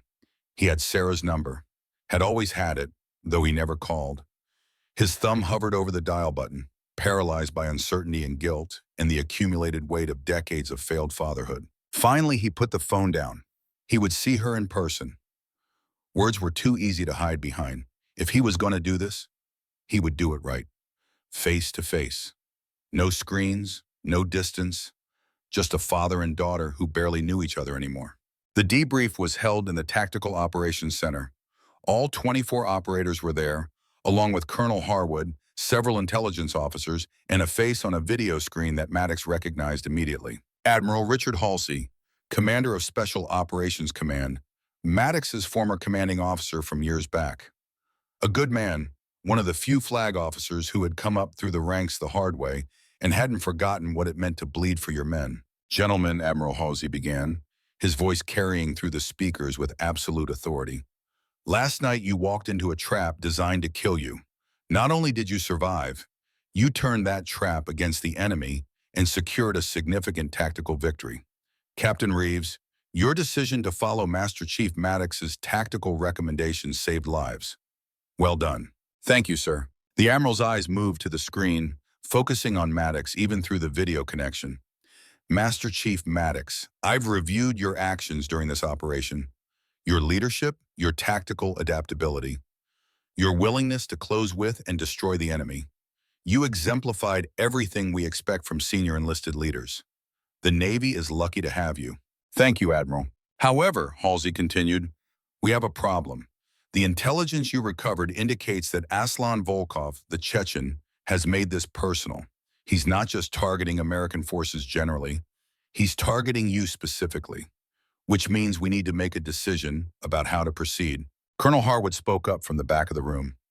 "Sir, with respect, we should pull Master Chief Maddox from operational duties. If he's a specific target, his presence endangers every mission." Maddox felt anger flash hot in his chest, but he kept his face neutral. The colonel was covering his own ass, trying to deflect from the fact that his bad planning had nearly gotten everyone killed. Admiral Halsey's expression didn't change. "Colonel, I disagree. Volkov has made this personal, which gives us an opportunity. If he wants Master Chief Maddox, we can use that. We can turn the hunter into the hunted." "What are you suggesting, sir?" Reeves asked. "I'm suggesting we go after Volkov aggressively. Use Master Chief Maddox as bait if necessary. This man has been responsible for attacks that have killed 89 coalition personnel. He's too valuable a target to pass up, especially now that he's revealed himself." Harwood shook his head. "Sir, that's using one of our own men as bait. That's unacceptable. Master Chief Maddox has survived more combat than everyone in this room combined. If anyone can handle being the bait, it's him. The question is whether he's willing." All eyes turned to Maddox. He stood at the back of the room, his face weathered and hard, his hands clasped behind his back. Approaching 60 and being asked to put his life on the line one more time. He thought about Chen and Rodriguez, dead in Mogadishu. Thought about Morrison bleeding out in that valley. Thought about all the men who had died while he lived. Thought about having a purpose, being necessary, mattering in a world that increasingly seemed to have no place for old warriors. "I'm willing, sir." "Good." Admiral Halsey leaned forward. "We have new intelligence from the raid. Communications intercepts suggest Volkov is operating out of a compound complex near the Pakistan border, approximately 60 kilometers northeast of your current position. It's heavily defended, but if we can confirm his presence, we can hit it." "When?" Reeves asked. 72 hours. That's how long it will take to position assets and finalize the plan. In the meantime, Captain Reeves, you and your team stand down and rest. You've earned it. Master Chief, I'd like to speak with you privately after this brief. Yes, sir. The debrief concluded. The officers filed out. Maddox remained waiting as the video connection switched to a private channel. When they were alone, Admiral Halsey's professional mask slipped slightly, revealing the concern beneath. "Daniel, I'm asking a lot of you. I know that. It's the job, sir. It's more than the job, and we both know it. You've given more than 3 decades to the teams. You're 1 year from mandatory retirement. You don't have to do this." "What else would I do, Admiral? Go home to an empty apartment and wait to die? At least here I'm useful. At least here I matter." Halsey was silent for a moment. "I heard your daughter is at Leatherneck, trauma surgeon, saved the life of one of your men today." "She did. Have you talked to her?" "Not yet." "Daniel, listen to me. I've known you for years. You're one of the best operators I've ever served with, but you're also one of the loneliest. Don't let this job take everything from you. Talk to your daughter. Make peace with that part of your life before it's too late." "Yes, sir." "That's an order, Master Chief. Not a suggestion." "Understood." The connection ended. Maddox stood alone in the TOC, surrounded by maps and screens and the technological apparatus of modern war. But all he could think about was Sarah, 32 years old, saving lives while he took them, both of them serving in the same war, but on opposite sides of the equation. He made a decision. Tomorrow he would go to FOB Leatherneck. Tomorrow he would face his daughter and try to explain decades of absence. Tomorrow he would try to be a father instead of just a warrior. But tonight he had to prepare for the mission. Tonight he had to become the bait that would draw out Volkov. Tonight he had to be the weapon he had always been. He went to his CHU and checked his rifle. He had maintained it well after the raid, and it sat ready, waiting for the next mission. This weapon had been with him for 12 years, custom built to his specifications, chambered in .300 Winchester Magnum, capable of reaching out to 1,500 meters in the right conditions. The stock bore scratches and dings from a dozen deployments. The barrel had been replaced twice, but the core of the weapon was the same, and it had never failed him. He loaded a magazine with 5 rounds, each one hand-loaded for maximum accuracy. He would zero the rifle again tomorrow, confirm that nothing had shifted during the chaos of the raid. But for now, the weapon was ready. He was ready. A knock on his door interrupted his thoughts. He opened it to find Tyler Santos standing outside, looking uncertain. "Master Chief, do you have a minute?" "Come in." Santos entered the small CHU and stood awkwardly, looking around at the Spartan space. A rack, a desk, a footlocker.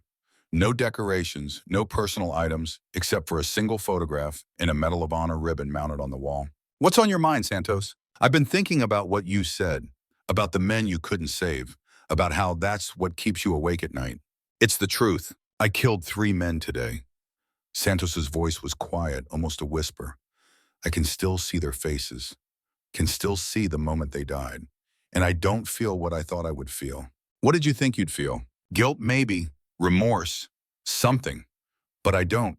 I just feel empty, like I crossed some line and now there's no going back." Maddox looked at the young SEAL. "Santos, listen to me. What you're feeling is normal. You're not a monster. You're not broken. You're just processing the reality of what we do. It takes time. Does it get easier? No. Anyone who tells you it gets easier is lying or a sociopath. But you learn to carry it. You learn to live with it. And you find meaning in it by protecting the men around you. Is that enough? Is that purpose enough to justify it? I don't know. I've been asking myself that question for most of my career. Some days the answer is yes. Some days I'm not sure. But I keep doing it because it's all I know how to do." Santos nodded slowly. Thank you, Master Chief, for being honest. After Santos left, Maddox lay on his rack and stared at the ceiling. Sleep would not come, as it never did. His mind kept circling back to the same thoughts. Volkov waiting, Sarah at Leatherneck, Morrison fighting for his life, the mission in 72 hours that would use him as bait. At 0300, he gave up on sleep. He dressed and walked to the range, rifle in hand, and fired into the darkness until the sun rose. Every shot was perfect. Every shot was a promise. When he met Volkov again, he would be ready. The next morning, Maddox hitched a ride on a supply helicopter heading south to Phobie B. Leatherneck. The flight took 40 minutes, passing over the same mountains and valleys where men had been killing each other since Alexander the Great marched through centuries ago. Phobe Leatherneck was larger than Sentinel, a sprawling base with actual buildings instead of just tents and containers. The field hospital was a hardened structure near the center of the base, designed to handle mass casualty events. Maddox walked through the entrance and asked for Captain Sarah Maddox. The nurse at the desk looked at him with professional courtesy. She's in surgery right now. Should be done in about an hour. You can wait in the family area. I'm not family. I'm Master Chief Maddox. One of my men is here. Petty Officer Morrison. The nurse's expression softened. He made it through surgery. Critical but stable. Captain Maddox saved his life. She's an excellent surgeon. She is. Maddox sat in the waiting area, surrounded by other soldiers and family members, all waiting for news about their wounded. Time crawled. He tried to think of what he would say to Sarah, but every phrase sounded hollow, every apology inadequate. An hour passed, then another. Finally, Sarah emerged from the surgical suite, still in her scrubs, exhaustion written across her face. She saw him immediately and froze. For a long moment, they just looked at each other. Father and daughter, strangers who shared blood, but little else. 8 years of silence hung between them like a wall. Sarah spoke first. Morrison's stable. We had to repair the femoral artery and remove a lot of shrapnel, but he'll walk again. Probably even return to duty if he wants. Thank you for saving him. It's my job, just like killing is yours. The words were sharp, cutting, designed to hurt. They succeeded. Sarah, can we talk, please? She looked at him for a long moment, then nodded. There's a courtyard out back, quieter. They walked in silence to a small outdoor space, a patch of gravel with a few scraggly trees and benches. Sarah sat down heavily, her exhaustion evident. Maddox sat beside her, maintaining a careful distance. I got your message, he said quietly. 2 nights ago, you said we needed to talk, and you deleted it without responding. Yeah, I figured. I'm sorry. Are you, or are you just saying that because you have to? I'm saying it because it's true. I've made a lot of mistakes in my life, Sarah, but the biggest one was not being there for you, not being a father when you needed one. She laughed, but there was no humor in it. You're approaching 60, Dad. Took you long enough to figure that out. I know. Do you, though? Do you have any idea what it was like growing up with a father who was never there? Who chose every single deployment over me? Who missed every birthday, every graduation, every important moment because his precious Navy SEALs needed him more than his daughter did? The words hit like bullets, each one finding its mark, each one drawing blood. But Maddox didn't flinch. He had earned this. He deserved this. You're right. About all of it, I wasn't there. I chose this over you. Every time. Then why? Sarah turned to face him, tears streaming down her face. Why wasn't I enough? Why wasn't Mom enough? Why was the war always more important than us? Maddox was silent for a long moment, searching for words that had always eluded him. Because I was afraid. Of what? Of being a father. Of failing you. Of not being able to protect you from the world. I knew how to be a warrior, Sarah. I knew how to fight and shoot and lead men into combat. But being a father, being there for you, being vulnerable and present in everything a father should be, that terrified me. So I ran. I deployed. I chose the war because the war made sense and fatherhood didn't. The tears were flowing freely now, down both their faces. You were afraid? That's your excuse? You were afraid so you abandoned me? It's not an excuse. It's just the truth. I was a coward. I still am. I'm in my late 50s and I've faced down insurgents and terrorists and survived things that should have killed me 100 times over. But talking to my daughter, admitting I failed her, that's the hardest thing I've ever done. Sarah wiped her eyes with her sleeve. I used to pray you'd come home. Every deployment, I'd pray you'd walk through that door and stay. Just stay. Be my dad instead of Master Chief Maddox. But you never did. I know, and I can't change that. I can't give you back those years. All I can do is tell you I'm sorry and mean it. And ask if there's any chance, any small chance, that we could try to have some kind of relationship before it's too late. Why now? Why after 8 years of silence do you suddenly want to be in my life? Maddox looked at his hands. The tremor was back, slight but visible. Because I'm running out of time, Sarah. I'm getting older and my body is breaking down, and I'm 1 year from mandatory retirement. Because I saw you yesterday on that landing zone and realized that my daughter is out here in this war, risking her life just like I've been doing. And I thought, what would happen if one of us died tomorrow without ever making peace? Sarah followed his gaze to his trembling hands. What's wrong with your hands? Probably nothing. Probably just age. Dad, I'm a doctor. That's not just age. How long has this been going on? 6 months, maybe more. Have you been evaluated? No. You need to be. That could be early Parkinson's or essential tremor or a dozen other things. You need to see a neurologist. I will. After this deployment. No, Dad, not after. Now. You don't get to keep putting things off. You don't get to keep choosing the war over your health or your family or anything else. Not anymore. The steel in her voice reminded him of himself, and he realized with some surprise that his daughter had inherited his stubbornness. She was a warrior too, just fighting a different kind of battle. Okay, I'll see the doc when I get back to Sentinel. Good. She was quiet for a moment. I'm still angry at you. I'm still hurt. That doesn't just go away because you apologized. I know, but I don't want you to die. And I don't want to die without ever trying to understand you. So maybe we can start there. Maybe we can try to figure out what a relationship between us looks like, even if it's too late for the father-daughter thing. I'd like that. They sat in silence, not comfortable but not hostile either. A beginning, fragile and uncertain, but a beginning nonetheless. Sarah finally stood. I have to get back. Another surgery scheduled. Maddox stood with her. Sarah, one more thing. I'm going on another mission in 2 days, high risk. There's a chance I won't come back. Then you better come back, Dad, because I'm not done being angry at you yet, and you don't get to escape by dying. Despite everything, he smiled. Yes, ma'am. He watched her walk back to the hospital, a strong woman he barely knew. His daughter who had become someone remarkable without his help. Pride and regret warred in his chest, both fighting for dominance. The helicopter ride back to Sentinel was quiet. Maddox spent it looking at the mountains below, thinking about Sarah and Morrison and the mission that waited. Volkov wanted him, wanted to test him, wanted to finish what they had started in Mogadishu all those years ago. Fine. Maddox would give him what he wanted. One last fight between two old warriors. One last test to see who was better, who was faster, who wanted it more. But this time Maddox had something to live for. This time he had a daughter waiting for him to come back so she could continue being angry at him. This time he had a reason to survive beyond just duty and mission and the mechanical habits of a lifetime of service. When the helicopter landed at Sentinel, Captain Reeves was waiting. Master Chief, we have confirmation. Volkov is at the compound. Satellite imagery shows him in the courtyard this morning. We hit the target tomorrow night.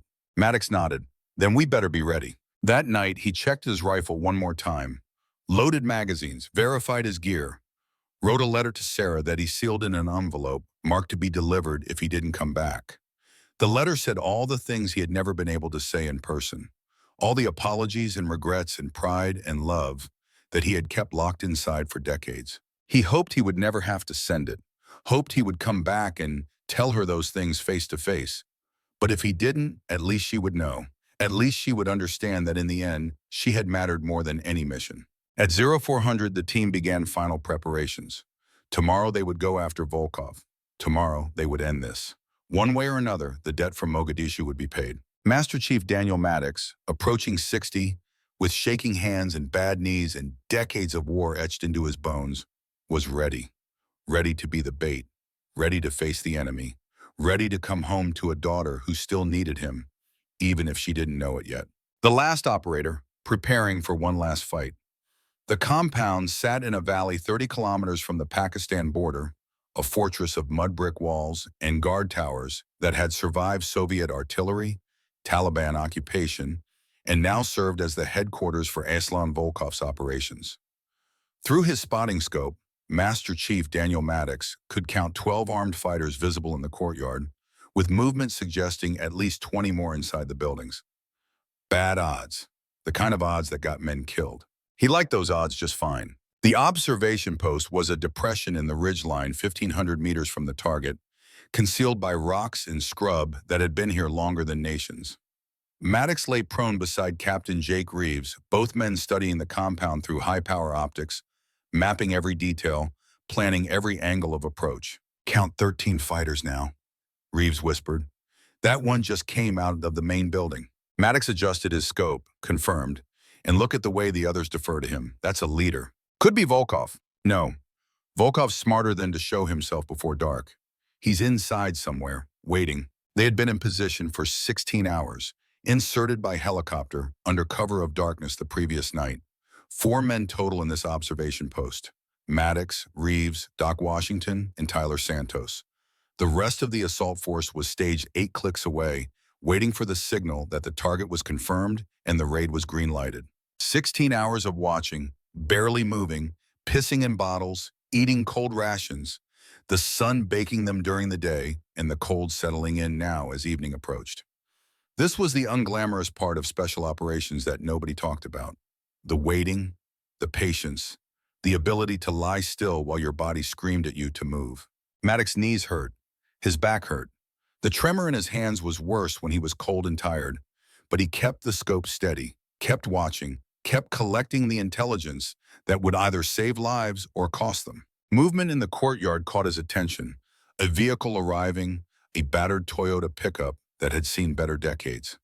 3 men climbed out, carrying rifles, moving with the confidence of experienced fighters.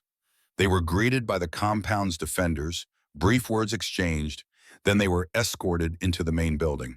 "Reinforcements," Santos observed from his position 10 meters to the left. "Or a meeting," Doc suggested. "Could be local Taliban leadership." Maddox watched the main building, studying the windows, the doors, the patterns of movement.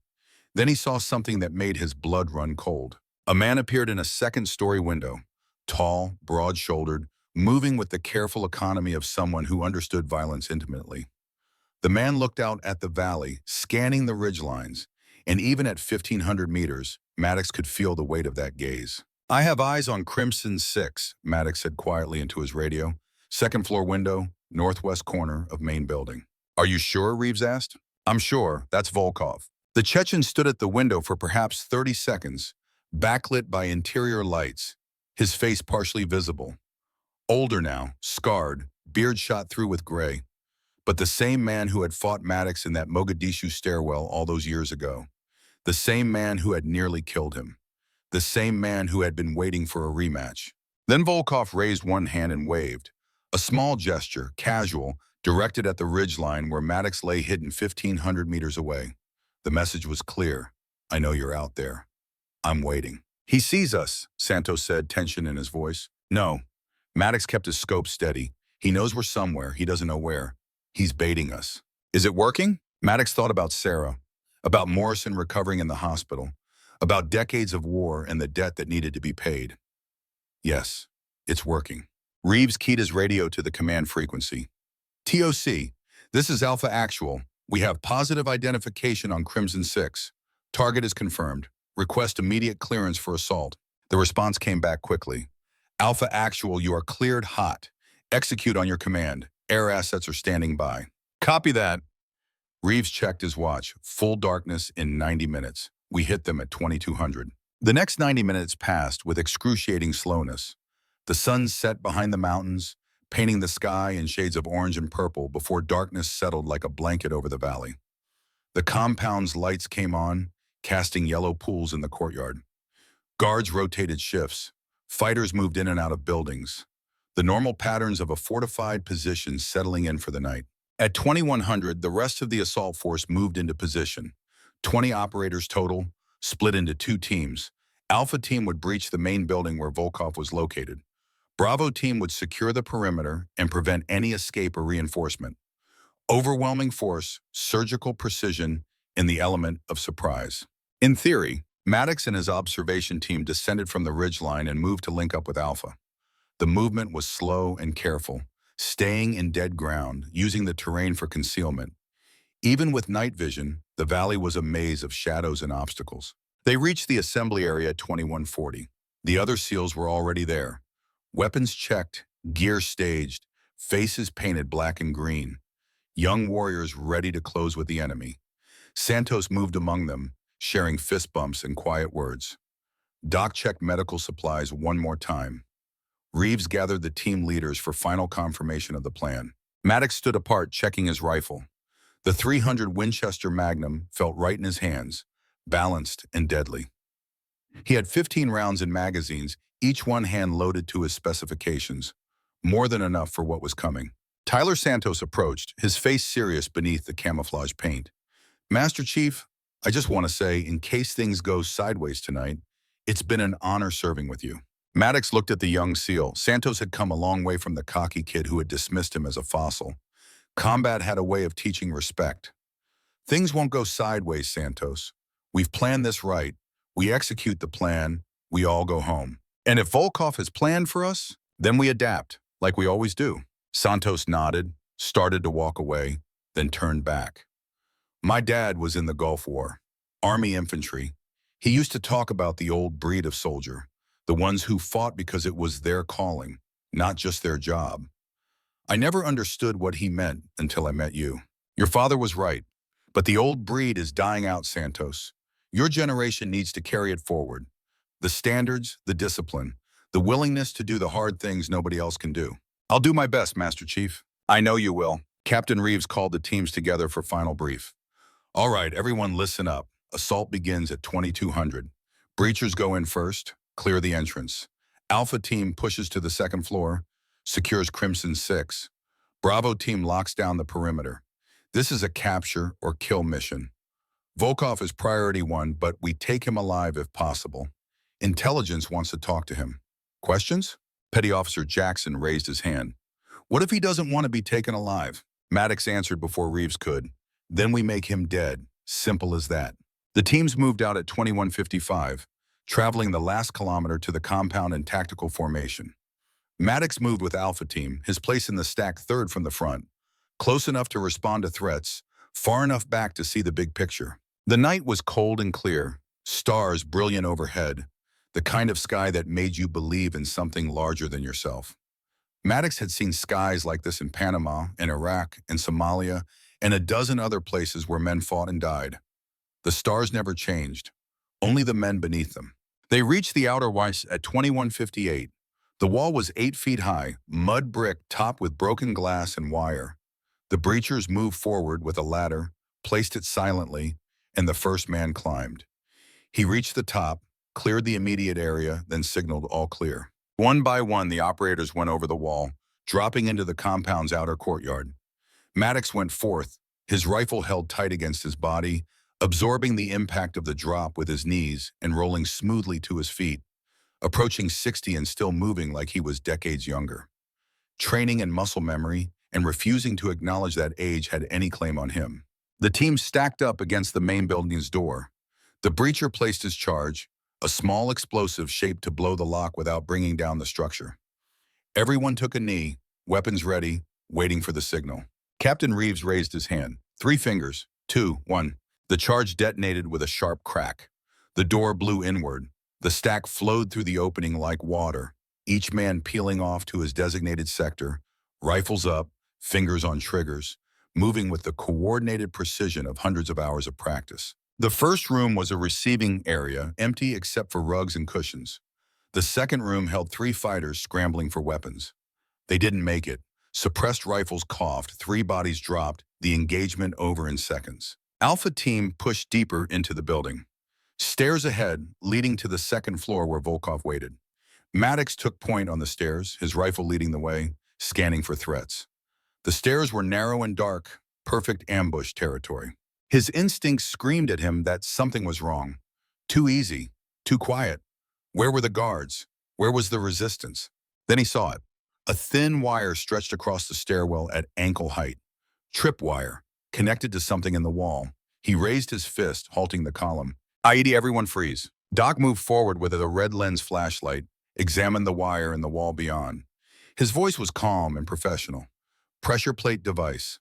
Looks like Semtex. maybe 2 kilos, enough to bring down this stairwell and everyone on it. Can you disarm it? Not without tools and time. We need to find another way up. There is no other way up, Reeves said. This is the only internal staircase. Then we find an external route. Windows, drain pipes, something. A voice echoed down from the second floor, speaking English with a heavy Russian accent. You are very cautious, Master Chief Maddox. Very wise, but also very predictable. Volkov, the Chechen continued, his voice carrying easily in the confined space. I have watched you work for 2 days. Studied you, learned your patterns. You are good, very good. But I am better. Show yourself, Maddox called up the stairs. Why? So you can shoot me? No, my friend, we do this the old way. The warrior way, you and me, face to face, hand to hand, like we should have finished in Mogadishu. This is a military operation, not a duel. We're taking you into custody. Volkov laughed. You have no custody. You have only death. For me or for you. Choose now. Come up and face me alone, unarmed, and I let your men leave. Or stay down there and I detonate this building with all of us inside. I have the trigger. I am ready to die. Are you? It's a trap, Santos said from behind Maddox. He'll kill you. Probably, but if I don't go up, he kills everyone. We don't negotiate with terrorists, Reeves said, but his voice was uncertain. Maddox turned to look at the young captain. Sir, with respect, we're not negotiating. I'm making a tactical decision. 1 life to save 20 is good math. I can't let you do that, Master Chief. You're not letting me. I'm volunteering. Maddox began removing his gear. Plate carrier, helmet, rifle. He kept only his knife hidden at the small of his back. If Volkov wanted hand-to-hand combat, Maddox would give it to him. He had been killing men with knives for decades. He started up the stairs, moving carefully around the tripwire. Behind him, he could hear Reeves arguing with Santos and Doc, could hear them trying to figure out another plan. But there was no other plan. This had always been inevitable. From the moment Volkov set that first ambush, from the moment he made this personal, it had been leading to this confrontation. The second floor was a single large room, carpeted with expensive rugs, lit by oil lamps that cast dancing shadows on the walls. And in the center of the room stood Aslan Volkov. He was older now, 48 to Maddox's approaching 60, but still dangerous. 6 feet tall, heavily muscled, scarred face, cold eyes that had seen too much death. He wore traditional Afghan clothing and held a knife in his right hand, a curved blade that caught the lamplight. In his left hand, he held a small device, a dead man's switch. Released the button and the building exploded. You came, Volkov said. Good. I was not sure you would. Americans are so afraid of death now. Soft, weak. But you are old breed, like me. Maddox circled slowly, maintaining distance, evaluating. Why me? Why make this personal? Because you spared me in Mogadishu. All those years ago when we fought, when you could have killed me, you let me live. You thought you were being merciful, but mercy is weakness, and I have spent years waiting to prove it. So this is about pride. This is about honor, about finishing what we started, about 2 warriors meeting at the end of their roads and determining who is superior. You've killed 89 coalition personnel to engineer this meeting. That's not honor, that's murder. It is war, and in war, honor is defined by those who survive. He gestured with the knife. Come, let us finish this. Winner walks away, loser dies, and the war continues without us. What about my men? They leave. I give you my word, warrior to warrior. Your word means nothing. Then believe this. I want to kill you myself. With my hands, not with bombs. I want you to know in your last moment that I was better. Maddox pulled his knife. 7 inches of steel, designed for one purpose. He had carried this blade for 12 years, had killed 4 men with it, had cleaned it and sharpened it and trusted it with his life. Let's find out who's better. They moved simultaneously. 2 old warriors circling each other, looking for openings, testing reactions. Volkov moved well, balanced and controlled, his knife held low in a fighting grip. He had been trained by Spetsnaz, Russian special forces, some of the hardest men in the world. He knew what he was doing. So did Maddox. Volkov struck first, a fast thrust toward Maddox's midsection. Maddox parried, redirecting the blade, countering with a slash toward Volkov's throat. The Chechen pulled back, the knife missing by inches. They separated, circling again. Maddox could feel his heart pounding, adrenaline sharpening his senses, making everything crystal clear. This was what he had been training for his entire life. This moment, this fight. You are slower than in Mogadishu, Volkov observed. Age has taken its toll. So is gravity. But we both still stand. They engaged again, this time more aggressively. Blade against blade, the steel ringing in the confined space. Volkov was strong and fast, pressing the attack, forcing Maddox to give ground. But Maddox was patient, letting the younger man exhaust himself, waiting for the opening that always came. It came in the form of an overextended thrust. Volkov committed too much weight forward, his balance shifted, and Maddox was there. He grabbed Volkov's knife hand, twisted, drove his elbow into the Chechen's face. Bone crunched, blood sprayed. Volkov staggered back. But he didn't drop the dead man's switch. Maddox pressed the advantage, moving in close. Too close for knife work, turning this into a grappling match. They crashed into a wall, fell to the floor, rolled across the expensive rugs. Volkov's knee came up, catching Maddox in the ribs. Pain exploded. Maddox headbutted him, a solid strike that opened a gash above Volkov's eye. They separated, both men bleeding now, both breathing hard. Maddox's ribs screamed where the knee had landed. Volkov's face was a mask of blood from the head wound, but both still held their knives. Both still had fight left. "You are good," Volkov admitted, spitting blood. "Better than I remembered, but not good enough." He attacked again, a flurry of strikes, high and low, forcing Maddox into a defensive posture. The knife work was brilliant, trained and instinctive, the product of thousands of hours of practice. Maddox blocked and parried, his own training matching Volkov's. But the younger man's strength was telling. A slash got through Maddox's defense, opening a cut on his left arm. Shallow, not dangerous, but bleeding. Another cut, this one on his right shoulder. Maddox was being carved up, death by 1,000 cuts.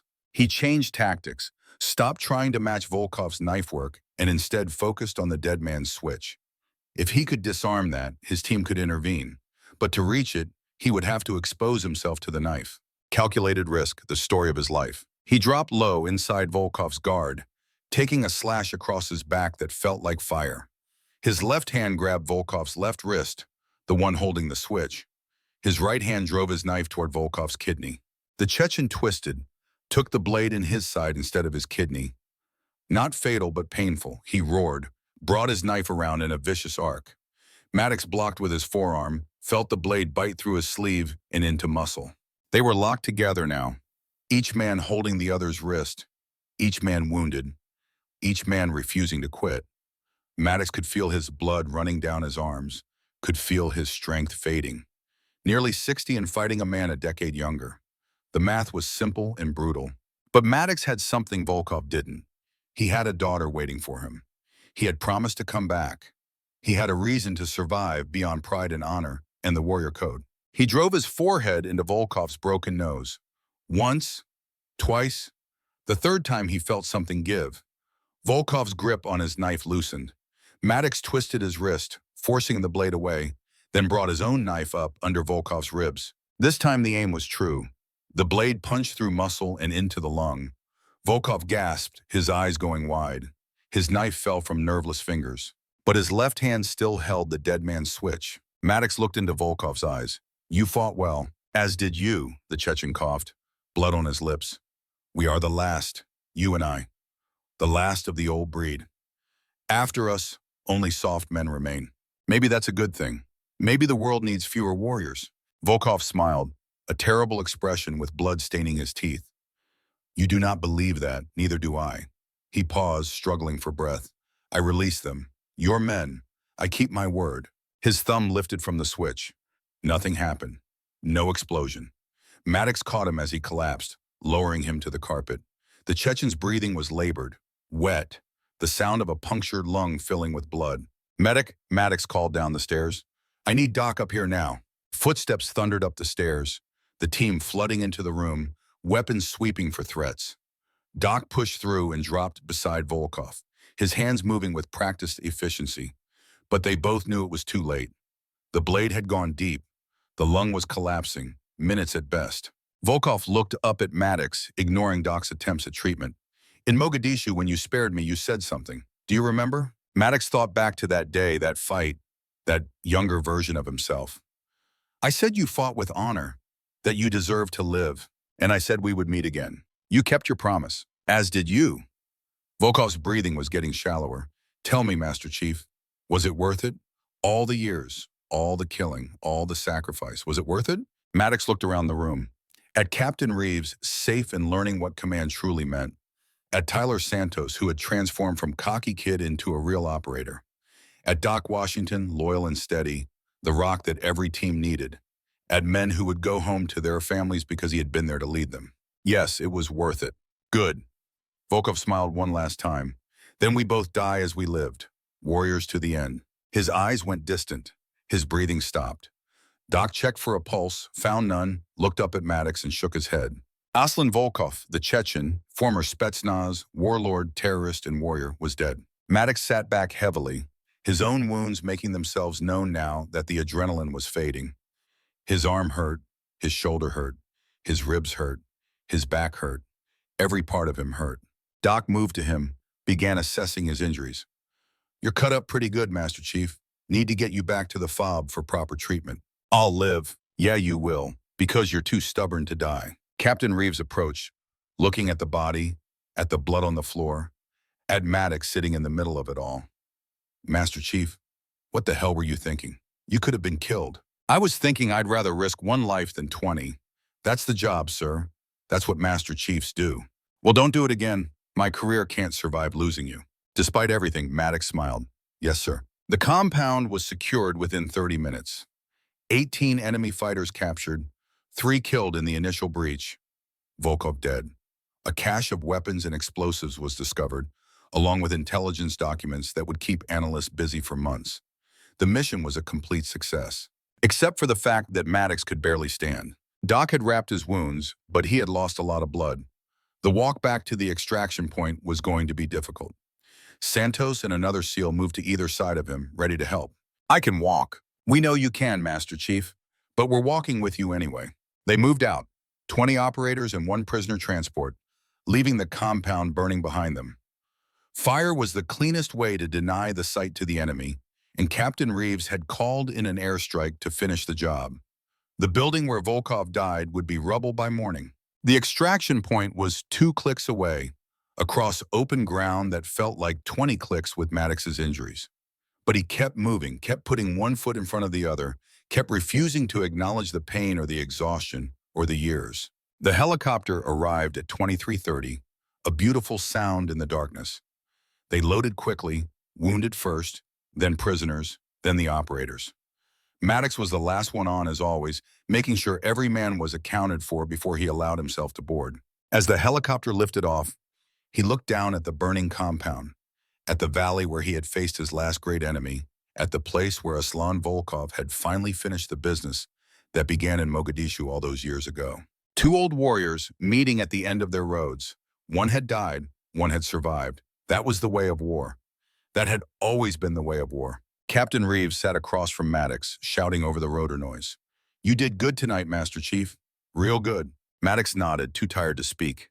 His wounds were throbbing. His hands were shaking again. His body was finally acknowledging the toll of decades of service and a lifetime of violence. But he was alive, and his men were alive, and he had kept his promise to Sarah. He was coming back. The helicopter flew through the night, carrying its cargo of warriors toward FOB Sentinel and whatever came next. Behind them, the valley burned. Ahead, the rest of their lives waited, uncertain and unknown. Master Chief Daniel Maddox closed his eyes and allowed himself to rest. For the first time in decades, he felt like he might actually be finished. Like he had paid every debt, settled every account, done everything that needed to be done. He had earned his rest. Now he just had to figure out how to live without the war that had defined him. But that was a problem for tomorrow. Tonight he had survived. Tonight he had won. Tonight he was still the last operator, still standing when all the others had fallen. And tomorrow he would call his daughter and tell her he was coming home. The field hospital at FOB Sentinel smelled of antiseptic and blood, that peculiar combination that marked every combat medical facility Master Chief Daniel Maddox had ever been in. He lay on a gurney while a young Army doctor stitched the knife wound on his left arm, the 7th stitch of what would be 23 total. His shoulder had already been closed, 18 stitches. His back would need 30. The doctor worked with efficient precision, but every pull of the thread was a reminder that bodies approaching 60 didn't heal like bodies half that age. You were lucky, Master Chief. The doctor's voice was professional, clinical. Another inch to the right on the shoulder wound, and you would have lost use of your arm. These are deep cuts. Whoever did this knew what they were doing. He's dead now. That's what matters. Is it, though? The doctor paused in his work, looking at Maddox with eyes that had seen too many wounded warriors. At some point, you have to ask yourself if this is worth it. Trading your body piece by piece for a war that never ends. Maddox didn't answer. The question was older than this war, older than any war. Every soldier asked it eventually. Most never found an answer they could live with. The doctor finished the stitches and wrapped the wounds in clean bandages. You're grounded for at least 2 weeks. No heavy lifting, no physical training, no operations. These wounds need time to heal properly or you'll tear them open and we'll be right back here. Understood. I mean it, Master Chief. Your body is trying to tell you something. Maybe you should listen. After the doctor left, Maddox sat on the edge of the gurney and looked at his hands. The tremor was worse now, probably from blood loss and exhaustion and the accumulated stress of the mission. His hands shook like an old man's hands, which he supposed they were. Captain Jake Reeves appeared in the doorway, his uniform still dusty from the operation, his face tired but satisfied. Master Chief, how are you feeling? Like I got in a knife fight with a Spetsnaz operator and barely survived. You did survive, though. That's what counts. Reeves pulled up a chair and sat down. I wanted to thank you for what you did tonight, volunteering to face Volkov alone. That was the bravest thing I've ever seen. It was the only tactical option. No, sir. It was a sacrifice play. You put yourself in harm's way to protect your men. That's leadership. That's what I hope I can do someday if I'm ever faced with that choice. Maddox looked at the young captain. Reeves had come a long way from the uncertain officer who arrived at FOB Sentinel, afraid of failing his family legacy. Combat had a way of forging men into what they needed to be. You did fine out there, Captain. You listened when you needed to listen. You led when you needed to lead. Your family would be proud. I hope so. Reeves was quiet for a moment. Admiral Halsey called. He's putting you in for the Navy Cross for your actions during both operations. The ambush at Darya Kesh and the raid on Volkov's compound. I don't need another medal. Maybe not. But the Navy needs to recognize what you did. You saved lives, Captain, multiple times. That deserves recognition. What saves lives is training and discipline and experience, not medals. Reeves smiled.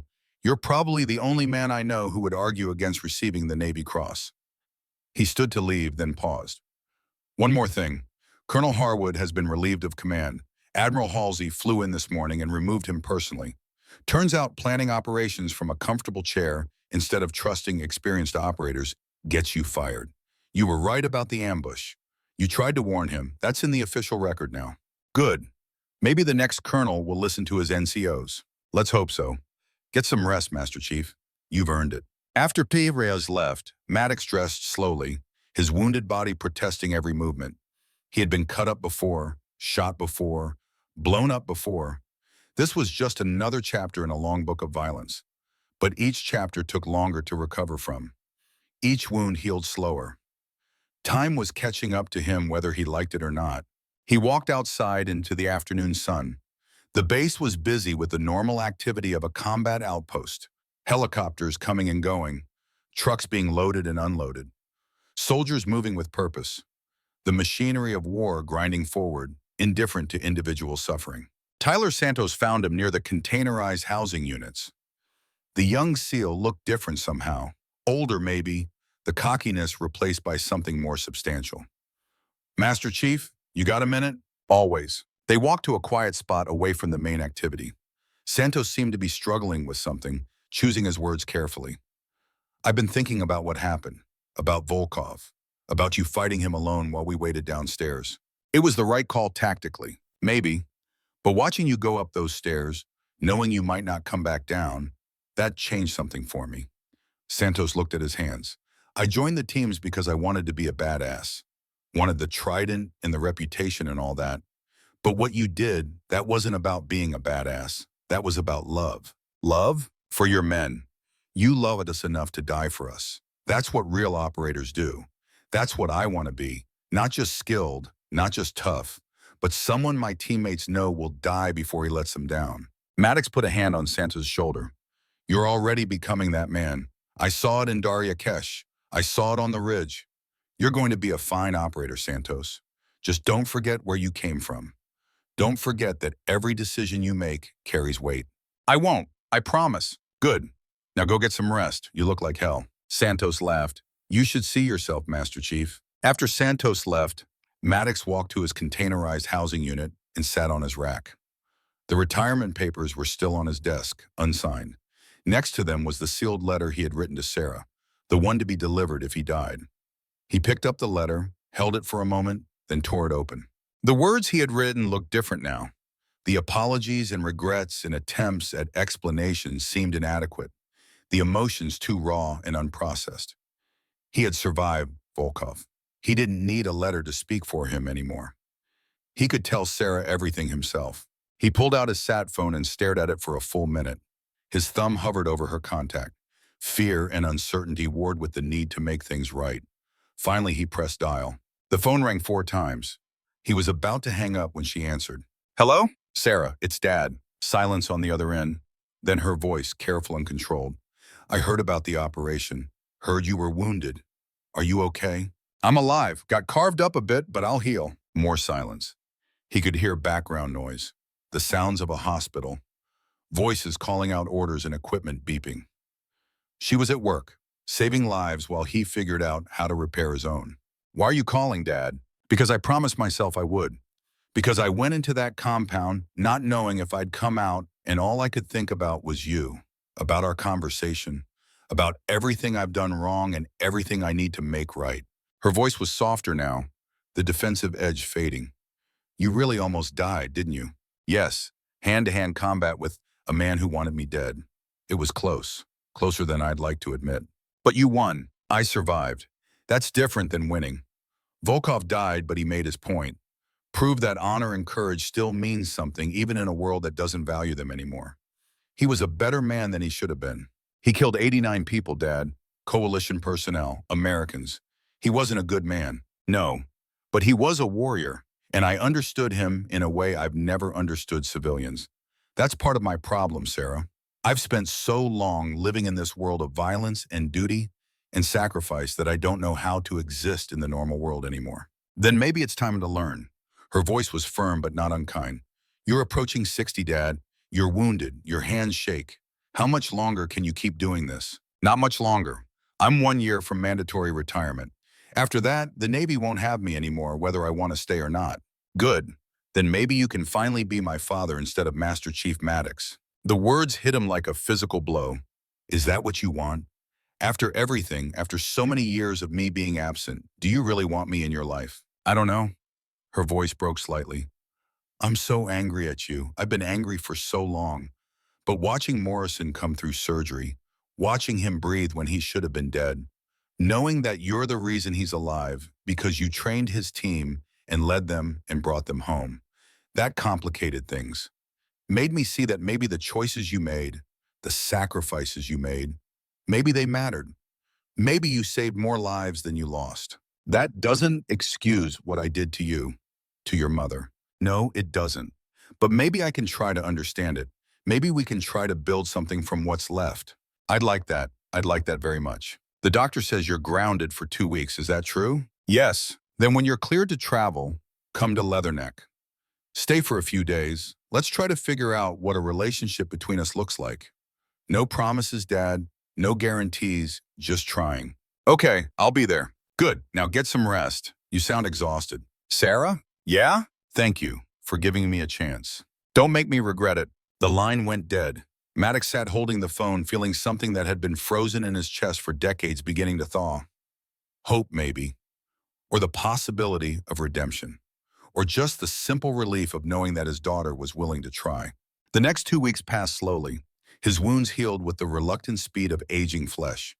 The doctors monitored his progress, cleared him for light duty, then finally cleared him for travel.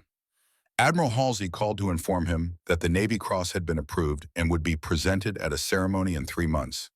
Colonel Harwood's replacement arrived, a level-headed Special Forces officer who had combat experience and knew better than to ignore his senior enlisted advisors.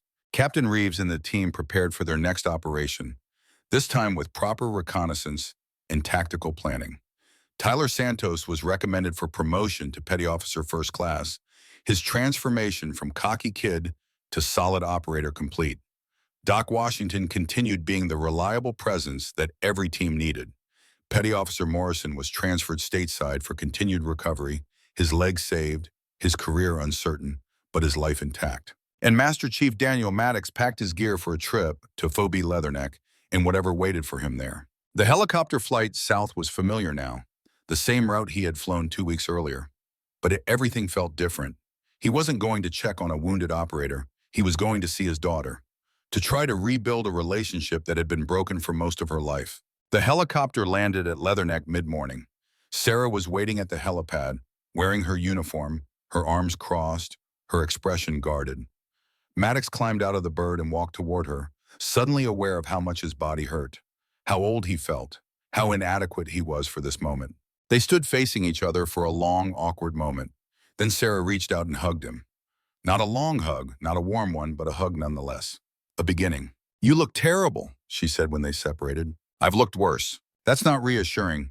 Come on, I've got quarters set up for you. You need to eat and rest." She led him through the base to a small visiting officer quarters, a room with a real bed and air conditioning and all the luxuries that forward operating bases didn't have. "I've got duty today, but I'm off tomorrow. We can talk then. Really talk." "Sounds good." She started to leave, then turned back.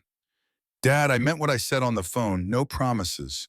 We're going to try, but I can't guarantee it'll work." "I know. I'm just grateful for the chance." After she left, Maddox sat on the bed and tried to process everything. For decades, he had been defined by his role as a warrior. Master Chief, SEAL, operator, the man who led from the front and brought his people home. But that role was ending, whether he was ready or not. And he needed to figure out who Daniel Maddox was when he wasn't Master Chief Maddox anymore. That night, he dreamed of all the men he had served with. Chen and Rodriguez from Mogadishu, Morrison bleeding in the valley, Santos learning what it meant to kill, Reeves finding his courage under fire, Volkov dying with honor in a burning compound. They all came to him in the dream, a procession of warriors, and they all said the same thing.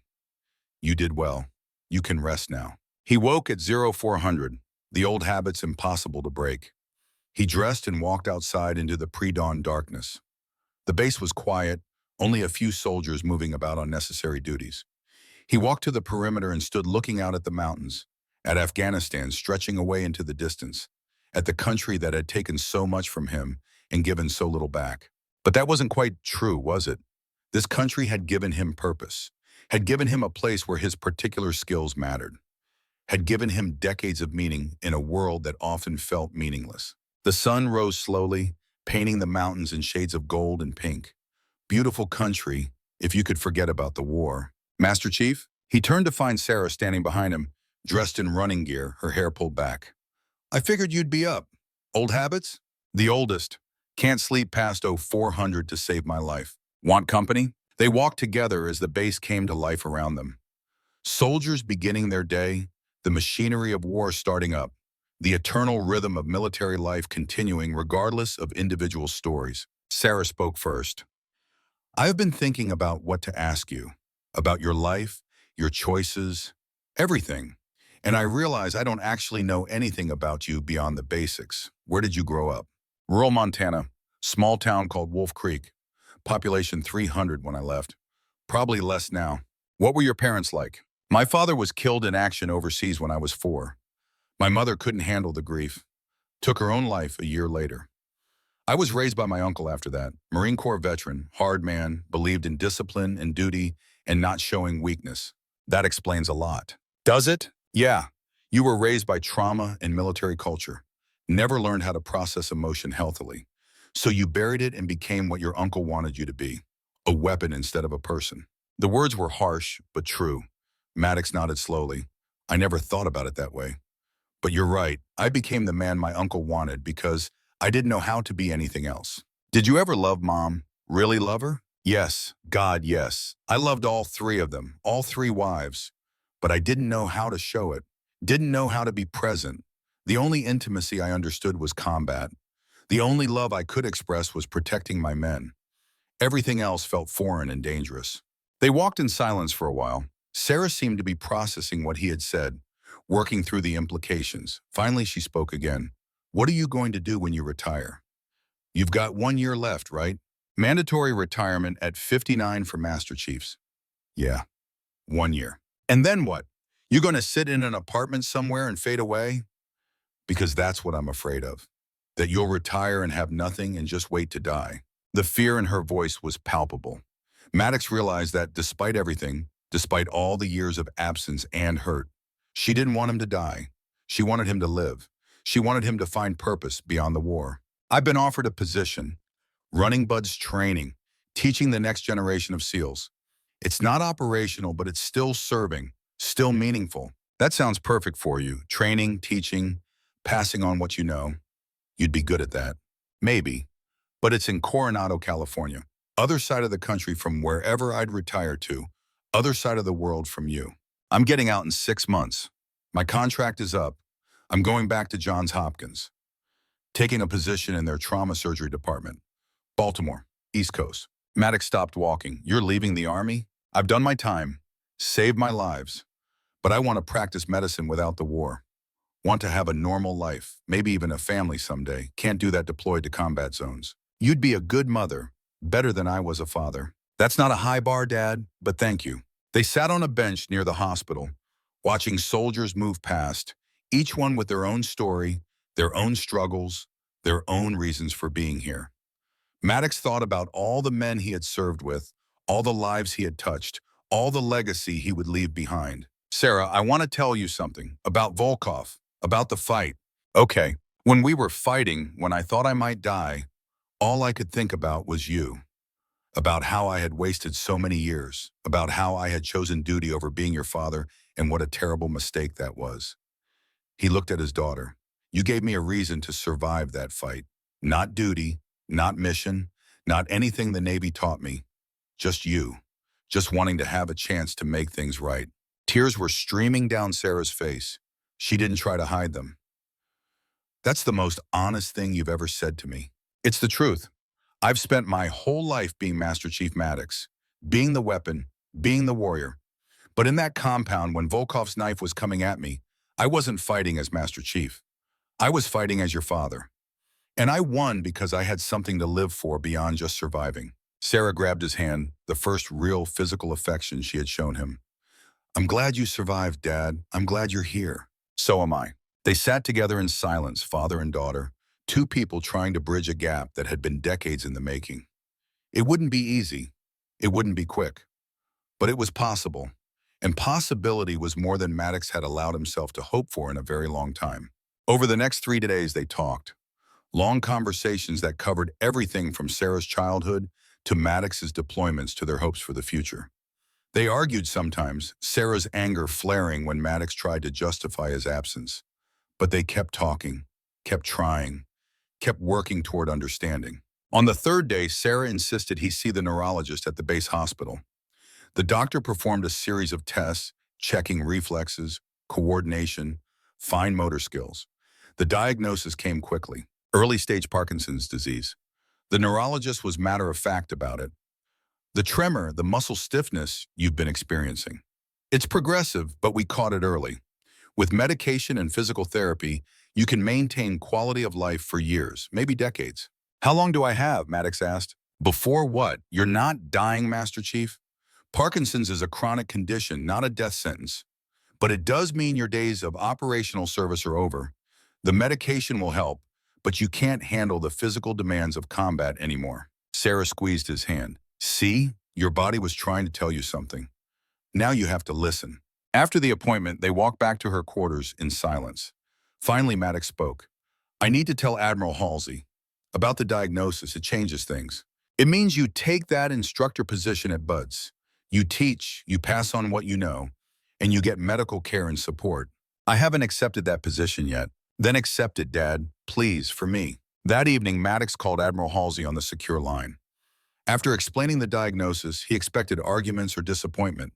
Instead, the Admiral's response surprised him. Daniel, I've known this was coming for 6 months. Your medical records flag the tremor. I've been waiting for you to acknowledge it. The Bud's position isn't just an offer. It's where you need to be. Teaching is how you serve now, training the next generation. That's your legacy. Yes, sir. I'll accept the position. Good. And Daniel? Your daughter. Make peace with her. Don't let this job take everything from you. You've given enough. After the call, Maddox sat with Sarah in her small quarters, drinking terrible army coffee and watching the sun set over the mountains. So you're really doing it? Sarah asked. Taking the instructor job? Yes. Coronado. Starting after my retirement ceremony in 3 months. That's on the West Coast. It is. And I'll be on the East Coast, in Baltimore. You will. She was quiet for a moment. But we can visit, holidays, vacations, video calls. We can make it work. I'd like that. So would I, Dad. She looked at him, her eyes clear and determined. I'm still angry. I'm still hurt. But I want you in my life. I want to try to have a relationship, even if it's not perfect. Even if it takes years. You're my father. That matters. It matters to me too. On the 4th day, Maddox prepared to return to Phoebe Sentinel for his final weeks of deployment. Sarah walked him to the helipad, neither of them speaking much, both processing everything that had happened. At the helicopter, she hugged him again. Longer this time. Tighter. Come back safe, Dad. We've got years to make up for. I will, I promise. And take your medication. The Parkinson's won't go away, but it doesn't have to control your life. Yes, doctor. She smiled, the first real smile he'd seen from her in decades. I'll see you at the retirement ceremony. 3 months. Don't make me come looking for you. I wouldn't dare. The helicopter lifted off, carrying him north toward FOB Sentinel in the final chapter of his operational career. Below, Sarah grew smaller, a figure standing alone on the helipad, watching him go. But not forever this time. Not with finality, just with the understanding that they would see each other again. Back at Phoebe Sentinel, Maddox found his rhythm in these final weeks. He mentored Captain Reeves through increasingly complex operations. He worked with Santos and the other young operators, teaching them the lessons he had learned over decades. He helped Doc Washington prepare for his own upcoming retirement. He signed papers, conducted training, advised commanders. And every evening he called Sarah. Short conversations, sometimes just 10 minutes, but consistent, building a habit, building a relationship. The retirement papers sat on his desk, no longer unsigned. He had filled them out, dated them, submitted them through channels. Master Chief Daniel Maddox, after decades of service, would retire on schedule. 3 months passed quickly. The Navy Cross ceremony was held at Camp Leatherneck, with Admiral Halsey personally presenting the medal. Sarah attended in her dress uniform, standing in the front row, her presence meaning more than any award ever could. The retirement ceremony was held 2 weeks later at Naval Base Coronado, where he would begin his instructor position. The entire team flew back for it. Reeves, now confident in his command, Santos, wearing his new petty officer first-class rank, Doc Washington, himself weeks from retirement, Morrison walking with a slight limp but walking nonetheless, and Sarah, who had taken leave from Johns Hopkins to be there. The ceremony was formal and traditional. Colors presented, citations read. Master Chief Daniel Maddox's decades of service summarized in a few paragraphs that could never capture the reality of it. The flag was folded, presented, to him, held with trembling hands that no longer embarrassed him. Admiral Halsey spoke last, his voice carrying across the assembled SEALs and families. Master Chief Maddox represents the best of what we are, the warrior who leads from the front, the teacher who raises up the next generation, the man who sacrifices everything for others. Today, we honor his service. Tomorrow, he begins a new mission, teaching, mentoring, ensuring that the standards we hold dear are passed on to those who come after. There is no more important work. After the ceremony, as the crowd dispersed and families gathered, Sarah found him standing alone near the water, looking out at the Pacific. "How are you feeling?" she asked. "Like I just closed a very long book. Not sure who I am now that Master Chief Maddox is retired. You're my dad. That's who you are." She stood beside him. "And you're going to be the best damn instructor Buds has ever seen. Because that's what you do. You serve, you teach, you lead. Just in a different way now. What if I'm not good at it? What if I can't do this? Then you figure it out, like you always do." She smiled. "Besides, you'll have me checking in on you. making sure you take your medication, making sure you don't turn into a hermit. I'd like that. They stood together, watching the sunset over the ocean, father and daughter finally finding peace. 3 months later, Maddox stood in front of his first Buds class. 220 young men, all volunteers, all believing they had what it took to become SEALs. Most wouldn't make it, but some would, and those who did would carry forward the legacy, the standards, the warrior code that Maddox had lived by for so long. He looked out at their faces, seeing younger versions of himself, of Reeves, of Santos, of all the men he had served with over the decades. "My name is Master Chief Maddox," he began, his voice strong despite the tremor in his hands. "And over the next 6 months, I'm going to teach you what it means to be a SEAL. Not the tactics, not the weapons. Those are easy. I'm going to teach you what it means to be worthy of the trident, what it means to lead, what it means to sacrifice, what it means to bring your men home. Some of you won't make it. Most of you won't make it. But those who do will be part of something larger than yourselves. You'll be part of a brotherhood that spans generations. You'll be the next line of warriors standing between our country and those who would do it harm. This is the hardest thing you will ever do. This will break you down and build you back up. This will test everything you think you know about yourself. And when you're done, when you earn that trident, you'll know that you're part of something that matters, something that endures. Now, let's begin." That evening, he called Sarah from his small apartment near the base. She answered on the first ring. "Hey, Dad, how was day one?" "Hard. Good. Reminded me why I do this." "That's good. You sound happy." "I think I am. For the first time in a long time, I think I actually am." "I'm proud of you, Dad." The words hit him harder than he expected. "Thank you. That means more than you know." They talked for an hour about her work, about his class, about plans for Thanksgiving when she would fly out to California, about building a life that had room for both of them. When they hung up, Maddox sat in his quiet apartment and felt something he hadn't felt in decades. Peace. Not the absence of war, but the presence of purpose beyond war. The knowledge that his service continued in a different form. The understanding that he was more than just the weapon, more than just Master Chief, more than just the warrior. He was a teacher now, a father now, a man finding his way in a world without combat. The retirement papers were filed. The Parkinson's was manageable with medication. The nightmares came less frequently. The tremor in his hands remained but no longer defined him. Master Chief Daniel Maddox had laid down his rifle. He had come home from the war. Not to an ending, but to a beginning. The last operator had completed his mission. Now he would teach others to complete theirs. And in Baltimore, his daughter saved lives. And in Coronado, he built warriors. And together, they built a family from the ruins of what had been lost. The war continued as it always would, but not for him, not anymore. He had earned his rest. He had found his peace. And finally, after all these years, Master Chief Daniel Maddox was home.